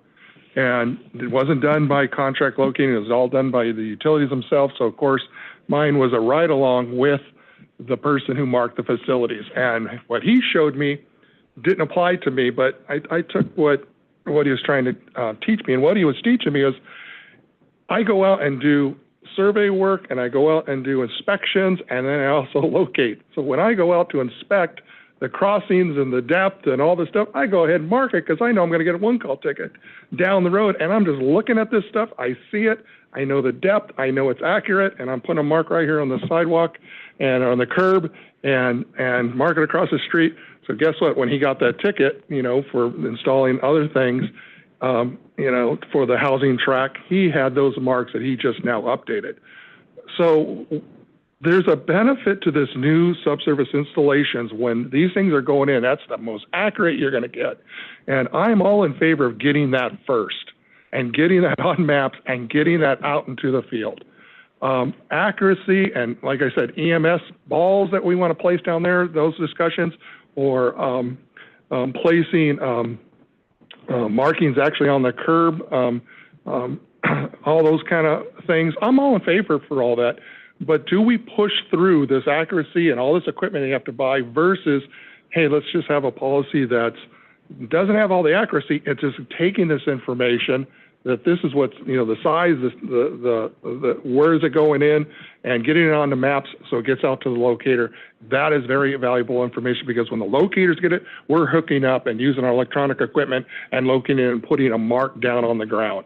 And that's going to help get these tickets done and move it through. As far as accuracy, I see a benefit for that down the road, you know, as well as all these other things. But, you know, what do we really want to do? Do we want to hold this whole thing up on talking about, you know, the accuracy of locating and, I mean, the accuracy of the marking and going through all that versus limiting it and getting this going and then work on improving it? I support that.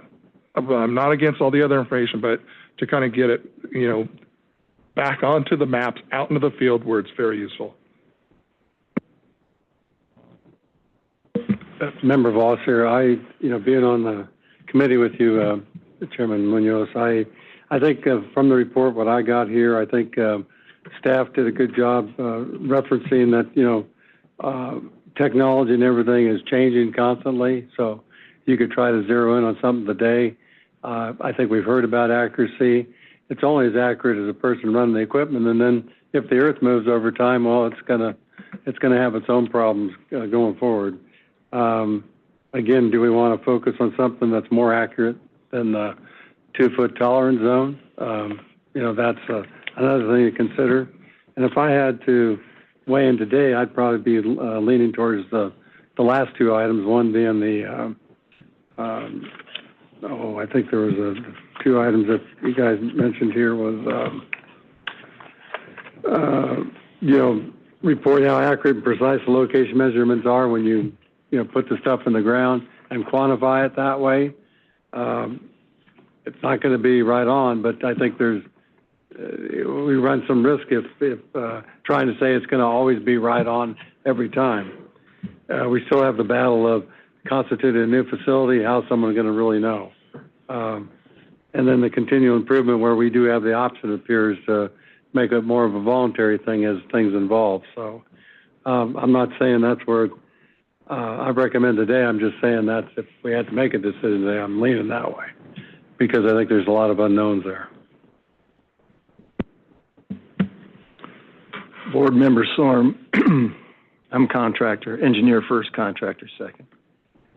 I've laid 144-inch down to 3-inch pipe. Every time I've laid something, it's always been by survey, okay? 25-foot on center with an offset. So you go ahead and put in your pipe, and then the surveyor or public agency, 95% of our work is with public agencies, they'll come and check, spot check, and do a shot on the invert and top of pipe. The information is there, both for alignment and vertical or grade. What you have to do is get that information back to the designer for your as-built and such like that. That's the difficulty. That's a missing link sometimes. We keep them at our office out in the field, but sometimes that information from the surveyor that goes and does a spot check or the inspector doesn't get back to the designer. And but that information is there. And as far as accuracy, I mean, you can't get any better than that. Have someone shoot it for you, and they do check it. And it's based the difference in the grade from the plans is based upon the diameter of the pipe usually and the agency. MWD is different from LA County Sand or Orange County Sand or Orange County Water. but it's all pretty much accurate, and it's there.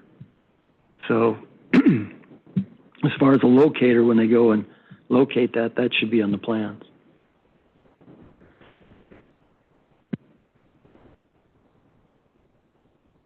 Member Johns, just to add to that, that is a great point about somebody getting the as-bills to the, the owner needs to have records of that. We will be discussing that final repository where everything's going to go, but everybody needs to take ownership of their own lines. Everything from henceforth is it's as-built, document it, and keep it.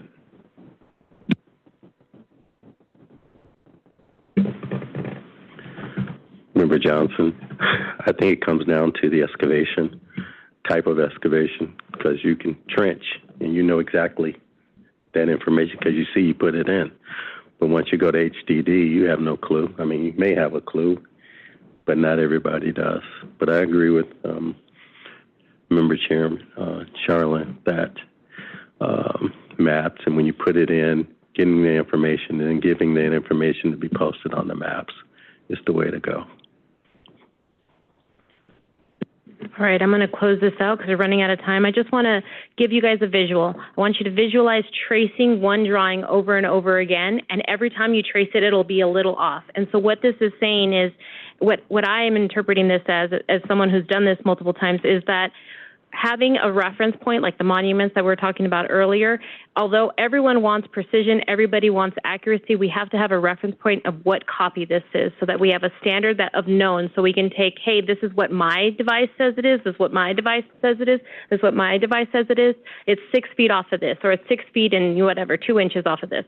So I think everyone's saying the same thing. Now it becomes, how cost effective is that? That's one of these questions here, and I think it is. I think we're already doing it, so I don't see that there's an additional burden. I think it's a standardization from one trace or one entity to the next entity to the next entity, with the ability to reference a known or something to calibrate off of. And that's pretty technical, but what I'm just trying to say is I think we're all in agreement, and I think that everyone's trying to be as accurate as possible. We just need a standard and a reference point for precision. And that could include tools in an actual physical place. And so with that, that is the end of item number 9. And I know, so fast. Okay, we should never take breaks again. All right, so now with that, we're going to go on. Well, we still have to go to the board member public engagement reports. Member Voss here. I attended the USA North Safety Breakfast in Bakersfield, California on August 22nd to 24. Awesome. Any other items or topics for item number 12? Okay, I'm supposed to go to public comments. Anybody would like to comment on what member engagement or board member engagement item 12? Any webinar comments? All right, so now we have to move on to item number 13, which is the executive officer's report. Madam Chair, members of the board, there's no executive officer's report today. Thank you. Okay, and so then there will be no public comments on that topic. And that'll bring us right on to the last item on the agenda, which is adjournment. Thank you all for attending, and we're adjourning precisely at 5 o'clock. Thank you.